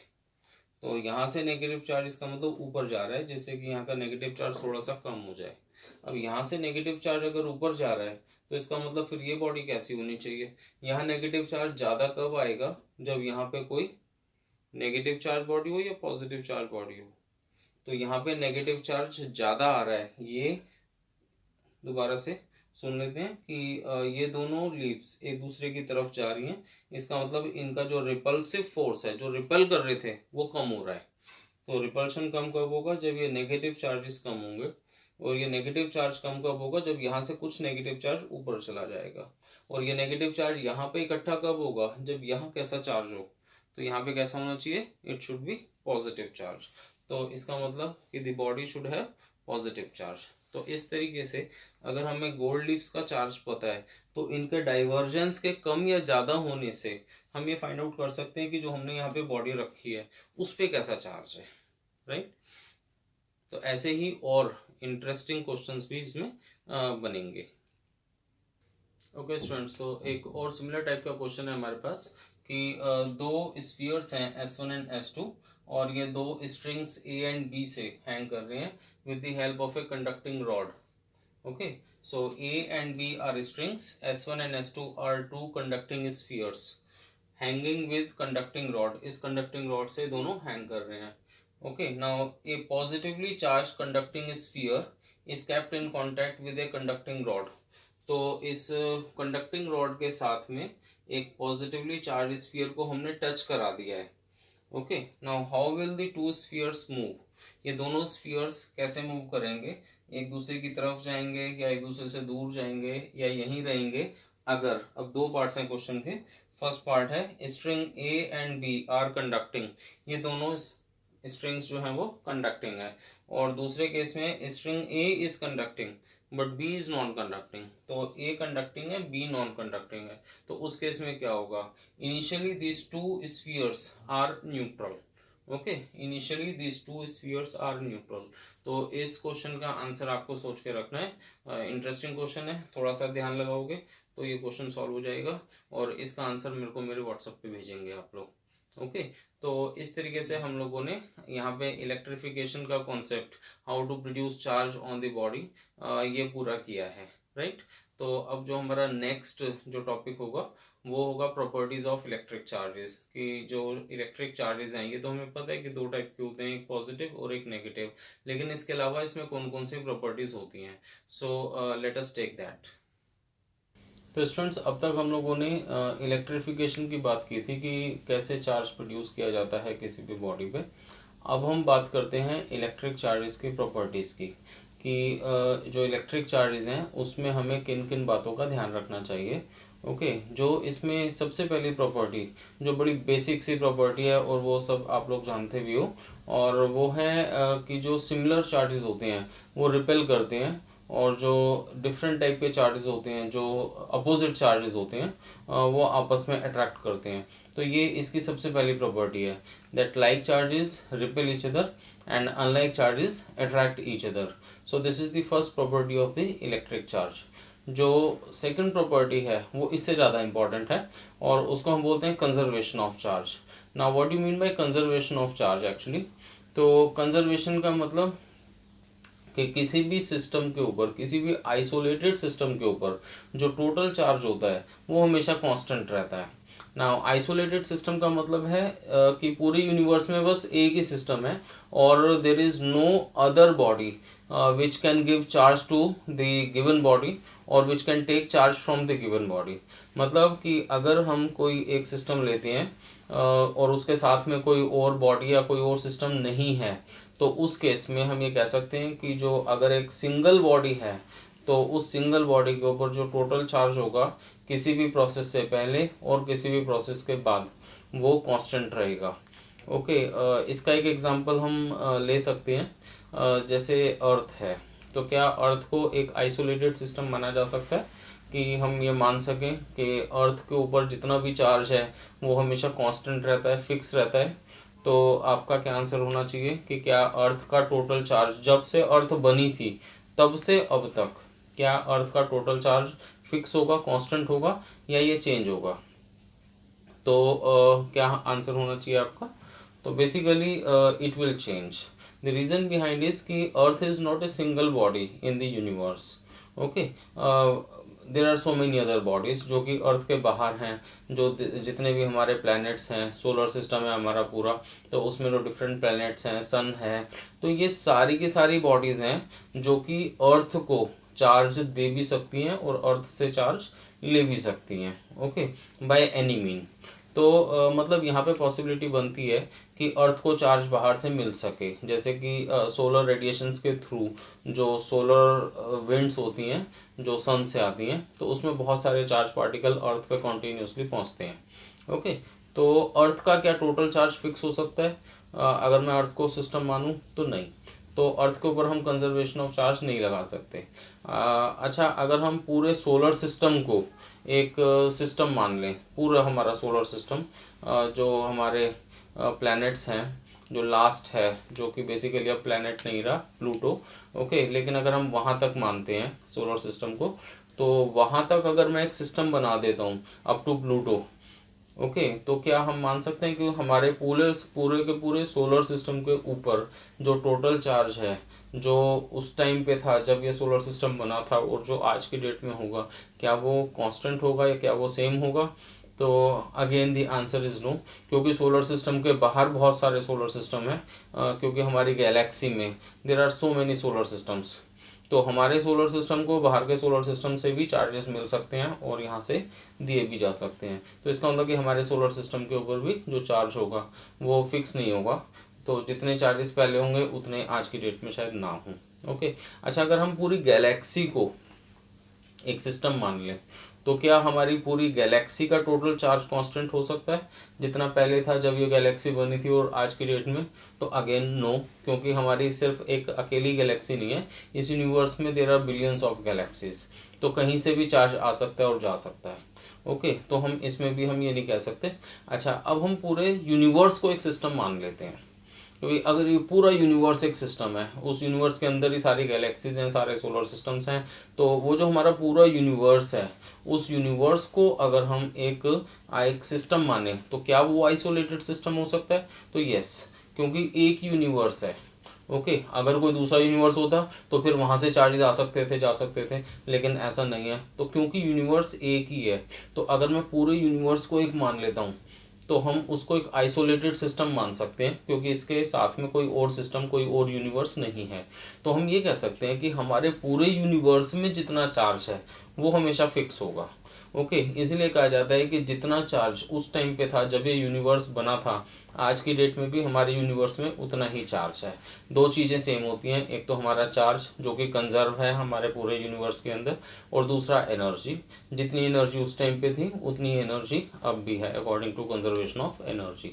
तो बेसिकली जो कंजर्वेशन ऑफ चार्ज जो लगाया जाता है वो लगाया जाता है एक आइसोलेटेड सिस्टम के ऊपर, जहाँ से there is no chances of transfer of charge. ना तो हम वहाँ से कुछ दे सकें क्योंकि कोई और बॉडी है ही नहीं लेने वाली, और ना ही हम वहाँ से या किसी दूसरी बॉडी से चार्ज ले सकें क्योंकि कोई सेकंड बॉडी है ही नहीं हमारे पास। तो हम ये कह सकते हैं कि आइसोलेटेड सिस्टम के ऊपर जो चार्ज है वो कंजर्व होता है। इसका एक एग्जांपल अभी हम लोगों ने देखा भी था, जैसे ये बताया था कि अगर मेरे पास में एक बॉडी है ए जिसके ऊपर चार्ज है 4 कूलम, और एक बॉडी है बी और इसके ऊपर चार्ज है -1 कूलम। अब ये एक आइसोलेटेड सिस्टम है, मतलब हमें मान रहे हैं कि इसके अलावा और कोई बॉडीज हैं ही नहीं। तो अब जो भी कुछ होगा लेन देन वो इस सिस्टम के अंदर ही होगा, इन्हीं दोनों के बीच में। तो अगर मैं इनको कांटेक्ट में लाता भी हूँ और मान लेते हैं कि ये आइडेंटिकल है शेप में और साइज में, तो मैंने आपको बताया था कि इन पे फाइनल चार्ज कितना होगा। अगर आइडेंटिकल है शेप और साइज में तो टोटल चार्ज का आधा आधा दोनों पे ट्रांसफर होगा। तो इसका टोटल चार्ज कितना है 3 coulomb, so 1.5 coulomb and 1.5 coulomb, this will be the final charge. तो ये हमने conservation of charge he apply किया है एक्चुअली, कि जितना टोटल चार्ज पहले था, ओके ना, कंडक्शन से पहले, उतना ही टोटल चार्ज बाद में भी होगा कंडक्शन के बाद।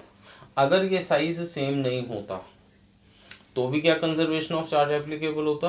तो यस अगेन, अगर ये आइसोलेटेड सिस्टम है और मान लेते हैं कि मेरे पास में जो एक बॉडी है वो बड़ी है, और मान लेते हैं कि ये सिस्टम है, इसके अंदर एक बॉडी है, एक छोटी है, और इसके ऊपर चार्ज है 4 कूलम और इस पर -1 कूलम। अब हम इन दोनों को जब कांटेक्ट में लाते हैं तो फाइनल चार्ज मान लेते हैं इस बड़ी बॉडी पे Q1 है और इस छोटी बॉडी पे Q2 है। तो हम ये बात कह सकते हैं, पहले भी मैंने बताया था, कि इन दोनों का सम इस इनिशियल चार्ज के बराबर होगा। So I can say that Q1 plus Q2 is equal to 4 - 1, so Q1 plus Q2 is equal to 3। तो initial charge is equal to final charge. तो ये कंजर्वेशन ऑफ चार्ज का ही एक्चुअली हम लोग concept यहाँ पे लगा रहे थे।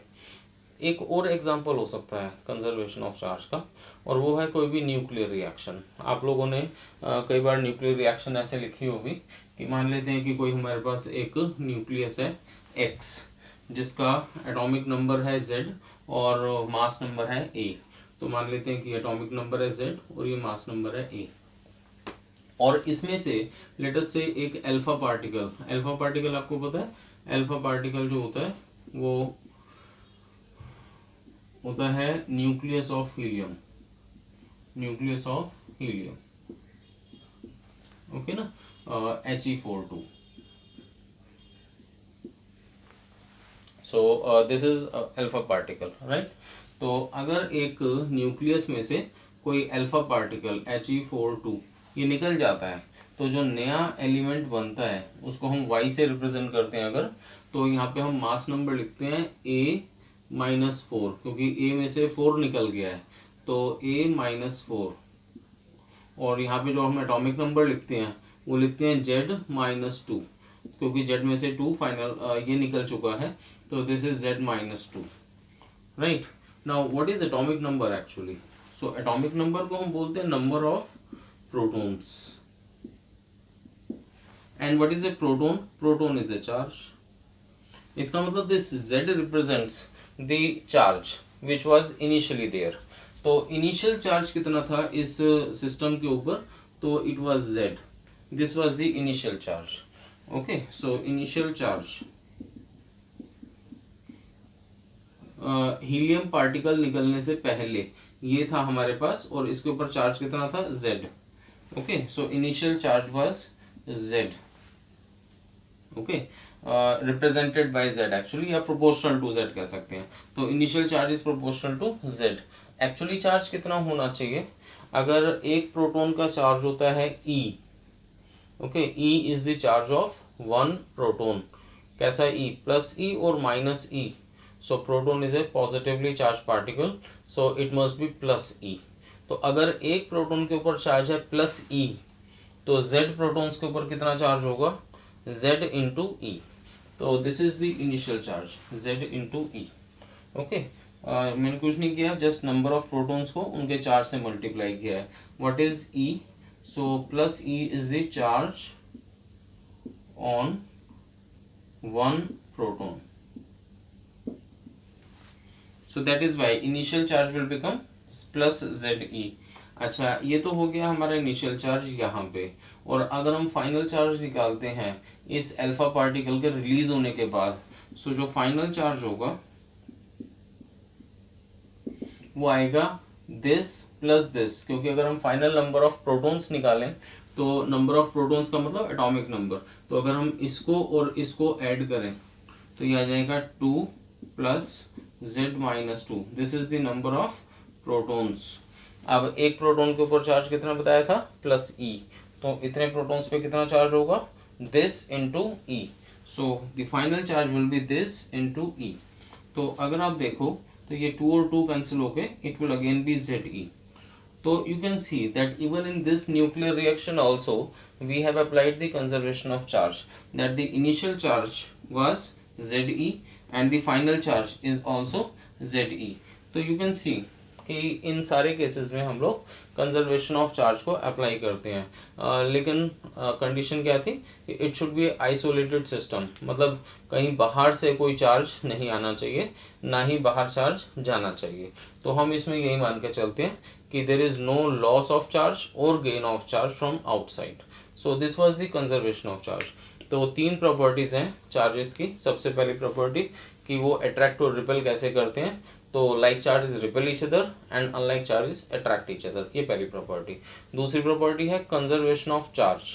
The charges on an isolated system always remains constant, on an isolated system always remains constant, right.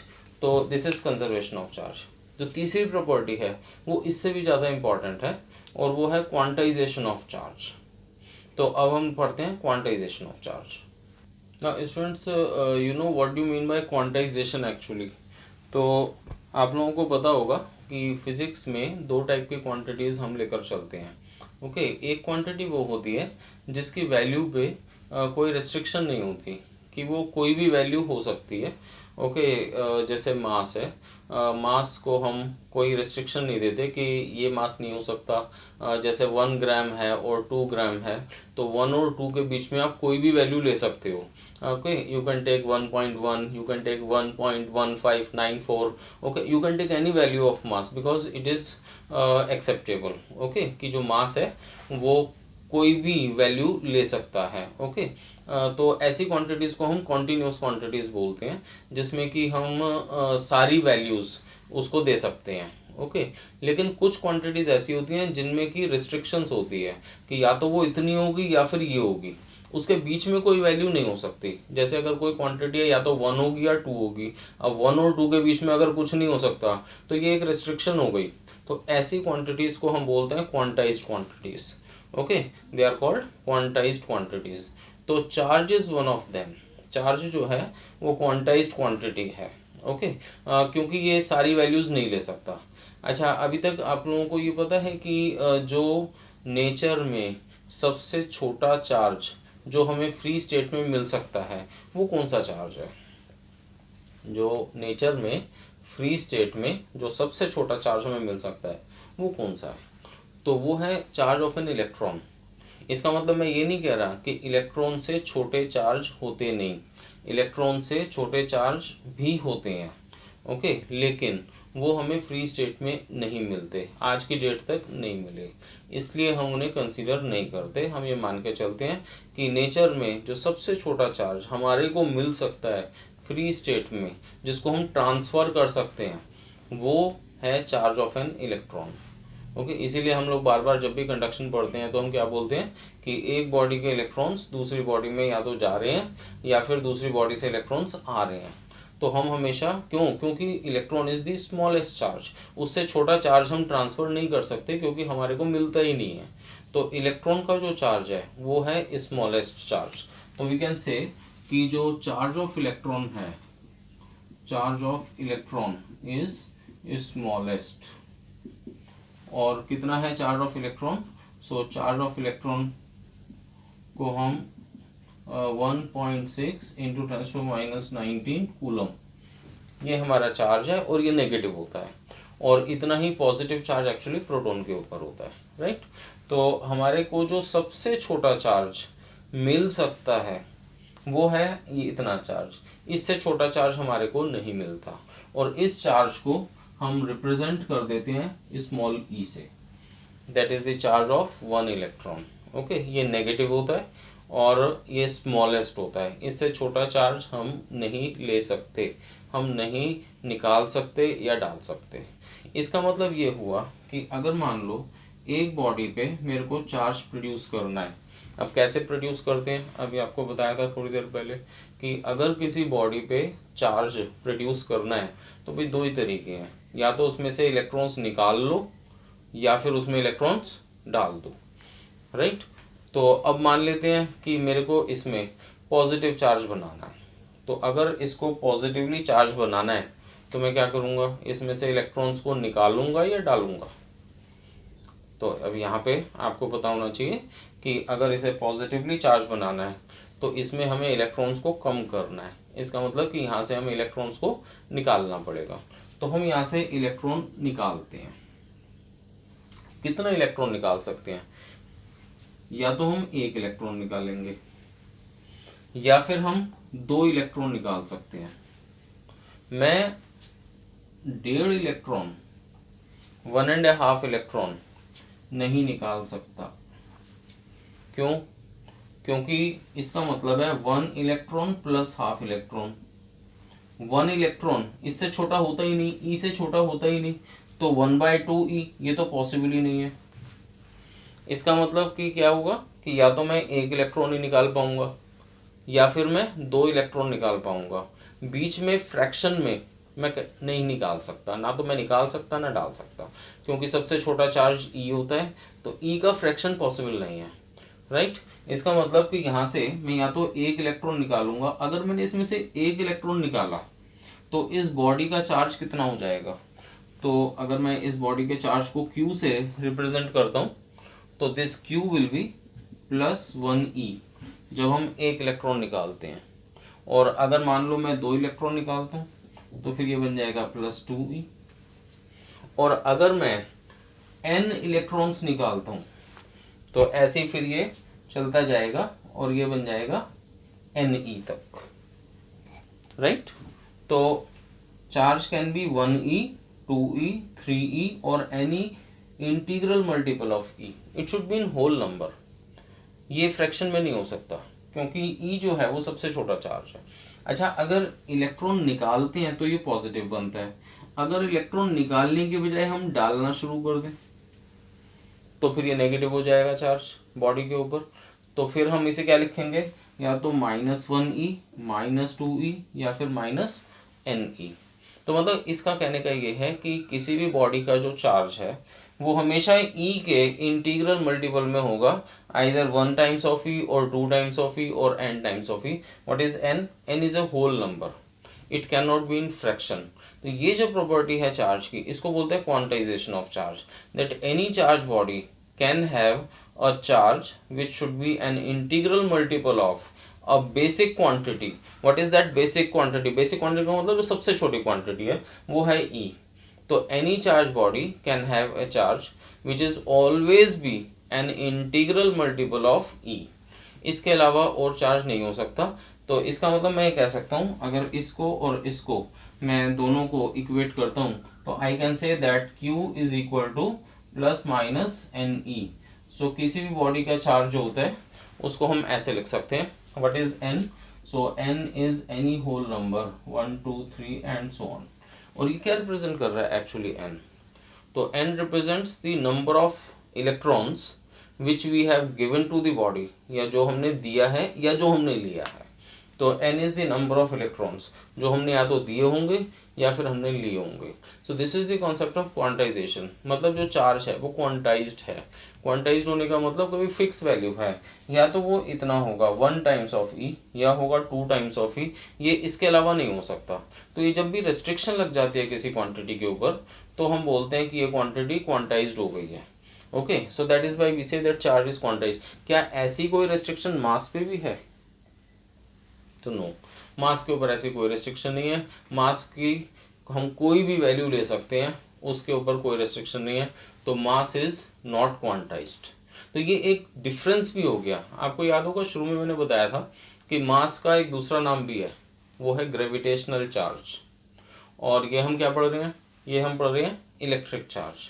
तो ग्रेविटेशनल चार्ज में और इलेक्ट्रिक चार्ज में एक डिफरेंस आ रहा है कि जो ग्रेविटेशनल चार्ज है मास, वो कैसा है? कॉन्टिन्यूअस है, क्वांटाइज्ड नहीं है। जबकि जो इलेक्ट्रिकल चार्ज है ये कैसा है? ये क्वांटाइज्ड है। तो इस तरीके से दोनों में एक डिफरेंस भी आ रहा है, राइट। एक और भी डिफरेंस हम ले सकते हैं कि जो ग्रेविटेशनल चार्जेस होते हैं, जो मास होते हैं, they can only attract, they can not repel. दो मासेस हमेशा क्या होते हैं? अट्रैक्ट। ओके, वो हमेशा एक दूसरे की तरफ जाते हैं। जबकि जो इलेक्ट्रिक चार्जेस होते हैं उनमें अट्रैक्शन भी होता है और रिपल्शन भी होता है। उसका कारण क्या है? उसका कारण ये है कि इलेक्ट्रिक चार्जेस दो टाइप के होते हैं, पॉजिटिव और नेगेटिव, जबकि ग्रेविटेशनल चार्ज एक ही टाइप का होता है, वो हमेशा पॉजिटिव रहता है। क्या नेगेटिव मास, क्या इसका कोई सिग्निफिकेंस है? तो नो। तो इसलिए हम लोग नेगेटिव मास को कॉन्सेप्ट को लेते ही नहीं है कि मास नेगेटिव होगा तो नहीं होगा। ओके, तो क्योंकि वहाँ पे एक ही टाइप का चार्ज है तो वहाँ पे एक ही टाइप का फोर्स लग सकता है, अट्रैक्टिव। यहाँ पे दो टाइप के चार्जेस हैं, पॉजिटिव और नेगेटिव, तो यहाँ पे दो टाइप के फोर्सेस लग सकते हैं, आइदर अट्रैक्टिव और रिपल्सिव। सो इसका मतलब अब यहाँ पे पता चल रहा है कि चार्जेस के बीच में और मास के बीच में कुछ डिफरेंसेस हैं। ओके, जिसमें सबसे पहला डिफरेंस क्या बताया कि जो मास है वो कॉन्टिन्यूअस है, okay, that is not quantized, जबकि जो इलेक्ट्रिकल चार्ज है ये क्वांटाइज्ड है, इसकी फिक्स वैल्यू ही पॉसिबल होती है। ठीक है, दूसरा एक बताया कि जो मास है वो कभी नेगेटिव नहीं हो सकता, जबकि जो इलेक्ट्रिकल चार्जेस हैं वो पॉजिटिव और नेगेटिव दोनों हो सकते हैं, राइट। और कोई डिफरेंस जो तुम्हारे दिमाग में आता हो जो चार्ज और मास के बीच में है, तो क्या आप उसको फाइंड आउट कर सकते हो? कोई भी एक ऐसा डिफरेंस जो कि तुम्हें लगता हो जो चार्ज में है और मास में है, आप इस पॉइंट को सोच सकते हो कि चार्ज में और मास में और कौन सा डिफरेंस है जो कि हम ले सकते हैं। तो जैसे क्या क्या बताया कि एक तो मास है वो कैसा है, कॉन्टिन्यूअस, नॉट क्वांटाइज्ड, और चार्ज क्वांटाइज्ड, राइट। जबकि अगर हम अट्रैक्शन रिपल्शन के बेस पे देखें तो masses can only attract, where as charges में अट्रैक्ट और रिपेल। ओके, और अच्छा, कंजर्वेशन ऑफ चार्ज के बारे में सोचो कि क्या मास कंजर्व रहता है किसी भी सिस्टम का? आइसोलेटेड सिस्टम है तो भी क्या मास कंजर्व रहेगा? चार्ज तो हमेशा कंजर्व है आइसोलेटेड सिस्टम में, तो क्या मास भी कंजर्व होगा? क्या कंजर्वेशन ऑफ मास भी होता है या सिर्फ कंजर्वेशन ऑफ चार्ज ही होता है? तो नहीं, कंजर्वेशन ऑफ मास नॉर्मली नहीं लेते। ओके, क्योंकि मास जो है वो एनर्जी में भी कन्वर्ट होता है, तो ये जरूरी नहीं है कि किसी प्रोसेस के बाद जो टोटल मास है वो सेम रहे। हो सकता है कि कुछ मास एनर्जी में कन्वर्ट हो जाए, तो कुछ मास अगर एनर्जी में चला गया तो फिर जो मास बचेगा वो कम हो जाएगा, तो मास में नॉट बी कंजर्व्ड। ओके, और चार्ज इज ऑलवेज कंजर्व्ड। जैसे आप लोग जब कोई केमिकल रिएक्शन करते हो तो उसमें एक होता है रिएक्टेंट और एक होता है प्रोडक्ट, तो क्या ये जरूरी है कि रिएक्टेंट का मास और प्रोडक्ट का मास हमेशा सेम आएगा? तो नहीं, ये हमेशा जरूरी नहीं है। हो सकता है कि कुछ केसेस में जो प्रोडक्ट का मास है वो रिएक्टेंट से कम हो। ओके, और वो कम हुआ मास कहाँ चला गया एक्चुअली? तो वो चला गया एनर्जी की फॉर्म में, राइट। जो कॉन्सेप्ट है आपका endothermic reaction, exothermic reaction, okay, तो वो वाला कॉन्सेप्ट आप इसमें लगा सकते हो कि मास में not be conserved, okay, but charge is always conserved. Okay, तो चार्ज हमेशा कंजर्व है, मास में not be conserve. Okay, charge is quantized but mass is not quantized.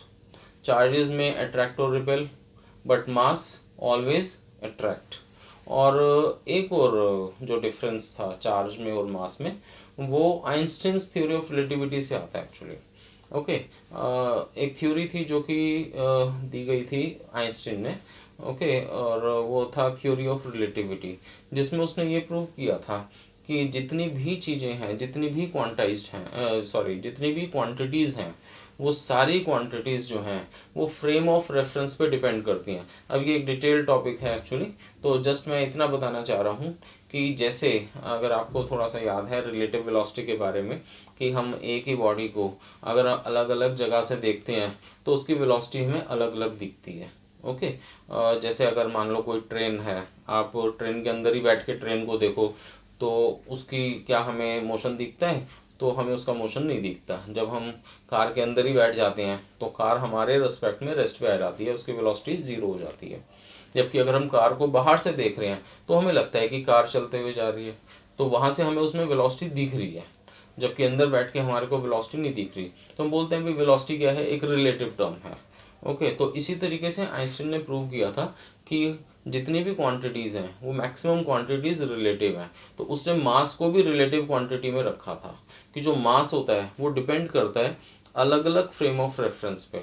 जब हम उसे अलग अलग फ्रेम ऑफ रेफरेंस से देखते हैं, अलग अलग जगहों से देखते हैं, तो हमारे को उसी बॉडी का मास अलग अलग दिखता है। और उसने एक रिलेशन भी दिया था, ओके, मास में और वेलोसिटी ऑफ बॉडी में। और वो रिलेशन एक्चुअली ये था that m is equal to M not upon under root of 1 minus V square by C square. This was the relation given by the Einstein, that is the relation between the mass m and the velocity of the body. इसमें m not क्या है? सो इसमें m not था rest mass. Rest mass का मतलब जब body rest पे होती है उस टाइम पे उसका कितना मास है, तो that is am not, okay. v क्या है? v वेलोसिटी ऑफ बॉडी है। और c क्या है? तो c is the speed of light. Speed of light वो आपको पता है कितनी होती है?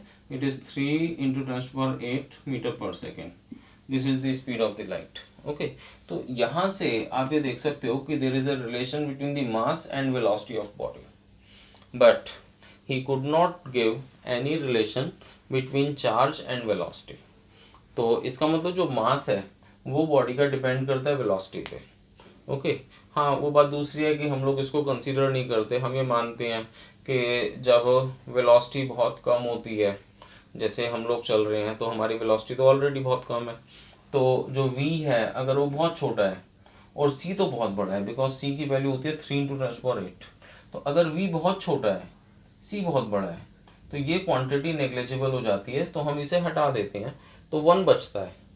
इसका मतलब जो m है वो m नॉट के बराबर हो जाता है। इसका मीनिंग क्या है बेसिकली कि जो बॉडी स्लो चलती हैं उनके मास में वेरिएशन नहीं आता, लेकिन जो बॉडीज बहुत फास्ट चलती हैं, ओके, कौन सी बॉडीज बहुत फास्ट चलती हैं? तो आपके दिमाग में आता होगा एरोप्लेन, रॉकेट। लेकिन अगर हम उसमें भी देखें, एक एरोप्लेन की वेलोसिटी 1000 होती है, 1000 किलोमीटर पर आवर। मीटर पर सेकंड में अगर हम इसे निकालेंगे तो और क्वांटिटी थोड़ी छोटी हो जाएगी, ओके। तो अगर मान लेते हैं कोई एरोप्लेन चल रहा है 300 मीटर पर सेकंड से, तो अगर मैं यहाँ पे वेलोसिटी डालता हूँ 300 और ये c क्या है? ये है 3 इंटू 10⁸। अगर ये 300 है और ये 3 इंटू 10⁸ है तो ये क्वांटिटी बहुत छोटी हो गई फिर भी। इसका मतलब एरोप्लेन में इसका कोई असर नहीं पड़ेगा फार्मूले का, ओके। रॉकेट में भी कोई असर नहीं पड़ता इस फार्मूले का, जबकि रॉकेट तो बहुत ज़्यादा तेज चलता है। इसका असर पड़ता है जब जो वेलोसिटी होती है किसी भी बॉडी की वो वेलोसिटी ऑफ लाइट के आसपास हो जाए। इतना फास्ट चल रही है कोई बॉडी, ओके, लाइक किसी की वेलोसिटी अगर 3 इंटू 10⁷ है, अब ये वेलोसिटी बहुत ज़्यादा है, तो वहाँ पे इस फॉर्मूले का एक इफेक्ट आएगा और वहाँ पे तुम देखोगे कि जो मास है वो चेंज हो जाएगा। तो ये फार्मूला सिर्फ लगाना ही तब होता है जब वेलोसिटी ऑफ द बॉडी जो है वो वेलोसिटी ऑफ लाइट के कंपेरेबल हो, जैसे 10%, 20%, 40% of the velocity of light. इतनी फास्ट चलने वाली बॉडीज़, ये कौन सी बॉडीज़ होती होंगी जो इतनी फास्ट चलती हैं? तो प्रैक्टिकली तो ऐसा कुछ है नहीं, ओके, लेकिन नेचर में ऐसे मिलेगा तुम्हें। कौन सी बॉडीज़? एक्चुअली जो सन से जो चार्ज पार्टिकल्स आते हैं, जो सन से सोलर विंड्स के थ्रू जो चार्ज पार्टिकल्स आते हैं वो चलते हैं इतनी ज़्यादा हाई स्पीड पे, तो वहाँ पे इस फार्मूले का एप्लीकेशन आता है। तो ये नॉर्मली नहीं लगता फार्मूला, लेकिन कॉन्सेप्चुअली देखें तो एक रिलेशन तो है मास में और वेलोसिटी के बीच में। जब वेलोसिटी चेंज होगी तो मास भी बॉडी का चेंज होगा, ओके। प्रैक्टिकली छोटी बॉडीज नहीं, जो स्लो बॉडीज हैं उनमें ऐसा कुछ नहीं होता, हम लोग कांस्टेंट मान के चलते हैं मास को। बट वो बॉडीज जो बहुत फास्ट चलती हैं, जिनकी वेलोसिटी लाइट की वेलोसिटी से कंपेयर किए जा सकती है, तो वहाँ पे इस फॉर्मूले की को अप्लाई करना पड़ता है, ओके। तो एक रिलेशन तो है मास में और वेलोसिटी में, लेकिन ऐसा कोई रिलेशन चार्ज और वेलोसिटी में आइंस्टाइन नहीं दे पाया था। इसका मतलब हम ये कह सकते हैं कि एक डिफरेंस चार्ज में और मास में ये भी है कि जो मास है वो वेलोसिटी पे डिपेंड करता है, जबकि जो चार्ज है वो वेलोसिटी पे डिपेंड नहीं करता। तो ये कुछ डिफरेंसेस हैं चार्ज में और मास में, और ये स्कूल लेवल पे, सीबीएसई लेवल पे, कई बार स्कूल लेवल पे पूछ भी लेते हैं कि भाई कोई भी 3 डिफरेंस बताओ चार्ज में और मास में। तो वो 3 डिफरेंस मैंने आपको बता भी दिए कि जो चार्ज है वो हमेशा कंजर्व रहता है, मास मे नॉट बी कंजर्व, मतलब कंजर्व हो भी सकता है नहीं भी हो सकता, दोनों चीज़ें, ओके। और जो चार्ज है वो क्वांटाइज्ड है, जबकि जो मास है it is not quantized. Okay, जो चार्ज है वो वेलोसिटी पे डिपेंड नहीं करता, जबकि जो मास है वो वेलोसिटी पे डिपेंड करता है अकॉर्डिंग टू दिस फार्मूला। ये फार्मूला भी वहाँ पे लिखिए आना। ओके ना, एक और भी है वैसे तो, कि जो चार्जेस होते हैं इलेक्ट्रिक चार्जेस वो अट्रैक्ट रिपल कर सकते हैं। ओके, वहाँ पे अट्रैक्शन भी होता है, रिपल्शन भी होता है, जबकि मासेस में रिपल्शन नहीं होता। ओके, जो चार्जेस हैं वो पॉजिटिव नेगेटिव हो सकते हैं, जबकि जो मास है वो कभी नेगेटिव नहीं हो सकता। तो ये कुछ पॉइंट्स हैं ओके, जो तुम्हारे को सीबीएसई लेवल पे काम आ जाते हैं। ऐसे क्वेश्चंस मिलेंगे तुम्हारे को जब तुम सीबीएसई के लिए तैयारी करोगे, तो वहाँ पे ऐसे क्वेश्चंस आपके सामने आएंगे। जैसे 2 मार्क का एक क्वेश्चन बना देते हैं कि कोई भी 4 डिफरेंस लिखो या 2 डिफरेंस लिखो, तो इस टाइप के क्वेश्चन होते हैं। ओके, तो यहाँ पे हम लोगों का जो चार्जेस का कॉन्सेप्ट है वो ख़त्म होता है कि भी सबसे पहले हमने ये देखा कि चार्ज कैसे प्रोड्यूस करते हैं किसी भी बॉडी पे। ओके, उसके बाद में फिर हमने ये देखा कि चार्जेस की अपनी प्रॉपर्टीज़ क्या हैं। तो now the concept of charge is finished. Okay, आपको कुछ सिंपल न्यूमेरिकल इस फार्मूले पे मिल जाएंगे। तो ये बहुत ही सिंपल क्वेश्चंस होते हैं। जैसे मान लेते हैं कि किसी बॉडी में एक चार्ज गिवन है। ओके, जैसे कि हमारे पास में एक क्वेश्चन है कि the charge on a body is given as 4.8 microcoulomb. एक बॉडी के ऊपर चार्ज है।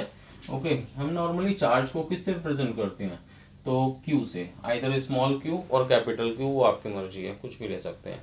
तो ये हमारा क्वेश्चन है कि एक चार्ज है, एक बॉडी है जिसके ऊपर चार्ज है 4.8 माइक्रोकूलम और ये पॉजिटिव है। Okay, it's a positive charge. तो आपको ये बताना है that how many electrons we have removed from the body or given to the body। कितने इलेक्ट्रॉन्स हमने इस बॉडी में से निकाले हैं या कितने इलेक्ट्रॉन्स हमने इस बॉडी में डाले हैं। तो अब ये कैसे पता चले कि हमने निकाले हैं डाले हैं, तो वो इसके साइन से पता चल जाएगा। पॉजिटिवली चार्ज बॉडी में हम इलेक्ट्रॉन्स निकालते हैं या डालते हैं, तो आपको याद होगा कि पॉजिटिवली चार्ज बॉडी कैसे बनाई जाती है, बाय रिमूविंग द इलेक्ट्रॉन। इसका मतलब हमने इलेक्ट्रॉन्स निकाले होंगे। अब कितने इलेक्ट्रॉन्स निकाले होंगे, नंबर ऑफ इलेक्ट्रॉन्स निकालने हैं आपको, तो वो हम इस फार्मूले से निकाल सकते हैं। I can say that this Q is equal to N E. यहाँ पे प्लस माइनस लगाने की जरूरत नहीं है, क्योंकि plus minus indicates the nature of charge, कि भी पॉजिटिव है या नेगेटिव है। ओके, तो यहाँ वो नहीं लगाते, simply Q is equal to N E. तो यहाँ से मैं n कैलकुलेट कर सकता हूँ 4.8 into 10⁻6 upon 1.6 into 10⁻19 and this value comes out to be ये 16 और ये 48, तो यहाँ पे 3 आ जाएगा। सो 3 into 10⁻13, so this will be my answer that so many electrons I have removed from the body, that is why it becomes positive charge। Okay ना, तो इतने इलेक्ट्रॉन्स हमने निकाले हैं। तो अब मैं आप लोगों के लिए क्वेश्चन छोड़ रहा हूँ यहाँ पे, जो कि आपको मेरे को बताना होगा उसका आंसर। और अगेन मेरे व्हाट्सएप पे इसका आंसर मेरे को भेजना कि how much mass I have removed from the body. अगर किसी बॉडी को मैंने इतना चार्ज देना है तो कितना मास हमने उस बॉडी में से निकाला। So what should be your answer. Okay ना, हमने कितने इलेक्ट्रॉन्स निकाले वो हम निकाल चुके, क्योंकि इतने electrons Q is equal to N E, charge की वैल्यू 4.8 माइक्रोकूलम डाल दी और n कैलकुलेट कर लिया। तो यहाँ से नंबर ऑफ इलेक्ट्रॉन्स हमें पता चल गए कि इतने इलेक्ट्रॉन्स हमने निकाले हैं। तो अब मास कितना निकाला है, तो ये मेरे को आपको बताना होगा कि आप मेरे को व्हाट्सएप पे बताओगे कि कितना मास आपने इस बॉडी में से निकाला होगा। वैसे बड़ा आसान है, क्योंकि जो लोग जानते हैं कि एक इलेक्ट्रॉन का मास क्या होता है, तो एक इलेक्ट्रॉन का मास अगर आपको पता चल जाए और इतने इलेक्ट्रॉन्स आपने निकाले हैं, तो आपको पता चल जाएगा कि इतने इलेक्ट्रॉन्स का मास कितना होता है, राइट। तो इस टाइप से हम लोग सिंपल क्वेश्चंस भी कर सकते हैं। ये क्वेश्चंस भी आपको सीबीएसई के लिए जो बोर्ड में 1 मार्क 2 मार्क के जो क्वेश्चन आते हैं वहाँ पे इनको पूछा जा सकता है। ओके, अच्छा आप लोग एक और क्वेश्चन का आंसर भी दो मुझे कि क्या बड़ा है, एक इलेक्ट्रॉन का चार्ज या 1 coulomb, which is greater, the charge of 1 electron और 1 कूलम, विच इज ग्रेटर। तो आपको क्या लगता है कि एक इलेक्ट्रॉन का चार्ज ज़्यादा है कि 1 कूलम बड़ा है, विच इज ग्रेटर। तो कैसे निकालोगे, तो अगेन आप ये देख लो कि एक कूलम में कितने इलेक्ट्रॉन्स होते हैं, तो तुम्हें पता चल जाएगा। और वैसे भी देखें तो एक इलेक्ट्रॉन का चार्ज कितना है, 1.6 इंटू 10⁻⁻19, 10⁻⁻19। तो क्या ये क्वांटिटी बहुत छोटी नहीं है, 10⁻⁻19? इट्स वेरी स्मॉल, ये तो 1 से बहुत ही छोटा है, 10⁻⁻19। So this is very small quantity. एक इलेक्ट्रॉन का चार्ज बहुत छोटा होता है, बहुत ही छोटा, ओके ना, 1 कूलम से तो बहुत ही छोटा। तो इसका मतलब ये तो कंफर्म है कि एक इलेक्ट्रॉन का चार्ज ही छोटा है, 1 कूलम तो एक बड़ी चीज है। तो एक कूलम में कितने इलेक्ट्रॉन्स आते होंगे, ये क्वेश्चन आप लोगों को कई बार सीबीएसई में पूछ लेते हैं कि how many electrons are there in 1 coulomb of charge. तो again I have this formula, Q is equal to N e. आप यहाँ पे Q1 डाल दो, E आपको पता है, N कैलकुलेट हो जाएगा। Let us calculate. यहाँ पे Q की जगह पे मैं 1 कूलम डाल रहा हूँ और E की जगह पे 1.6 इंटू 10⁻⁻19। तो यहाँ से मैं n कैलकुलेट कर सकता हूँ, 1/1.6 इंटू 10⁻⁻19। ओके, तो ये वैल्यू आती है करीब 6.25 इंटू 10⁻18। एक कूलम चार्ज में इतने इलेक्ट्रॉन्स होते हैं, तो एक कूलम तो बहुत बड़ा है। तो इसका मतलब कि एक coulomb is a big charge. एक कूलम जो है वो सुनने में सिर्फ एक कूलम है, लेकिन एक्चुअली एक कूलम जो है बहुत बड़ा चार्ज है। Okay, coulomb is a big unit of charge. Coulomb is a big unit of charge. ये आपसे पूछ सकते हैं कि coulomb is a small unit और big unit. So it's a very big unit of charge, क्योंकि एक कूलम में बहुत सारे इलेक्ट्रॉन्स आते हैं। ओके, सुनने में लगता है कि सिर्फ एक कूलम, लेकिन एक्चुअली ये एक कूलम जो है ये बहुत सारे इलेक्ट्रॉन से मिलके बना होता है। कितने इलेक्ट्रॉन्स है, 6.25 इंटू 10⁻18 इलेक्ट्रॉन्स। आप सोच सकते हो 10⁻18 ये बिलियन ट्रिलियन सबसे आगे निकल जाएगा, तो इतना ज़्यादा बड़ा। तो 1 coulomb is a big unit of charge. तो यहाँ तक जो था ये हमारा जो सारा कॉन्सेप्ट था ये इलेक्ट्रिकल चार्जेस के ऊपर बेस्ड था। ओके, और हमने क्या पढ़ा, simply properties of electric charges, कैसे किसी बॉडी के ऊपर चार्ज प्रोड्यूस किया जाता है, ये सब चीज़ें आज हम लोगों ने इसमें की थी अभी तक। ओके, अब इसके बाद में जो टॉपिक शुरू होगा वो हो जाएगा कूलम्स लॉ स्टार्ट। ओके।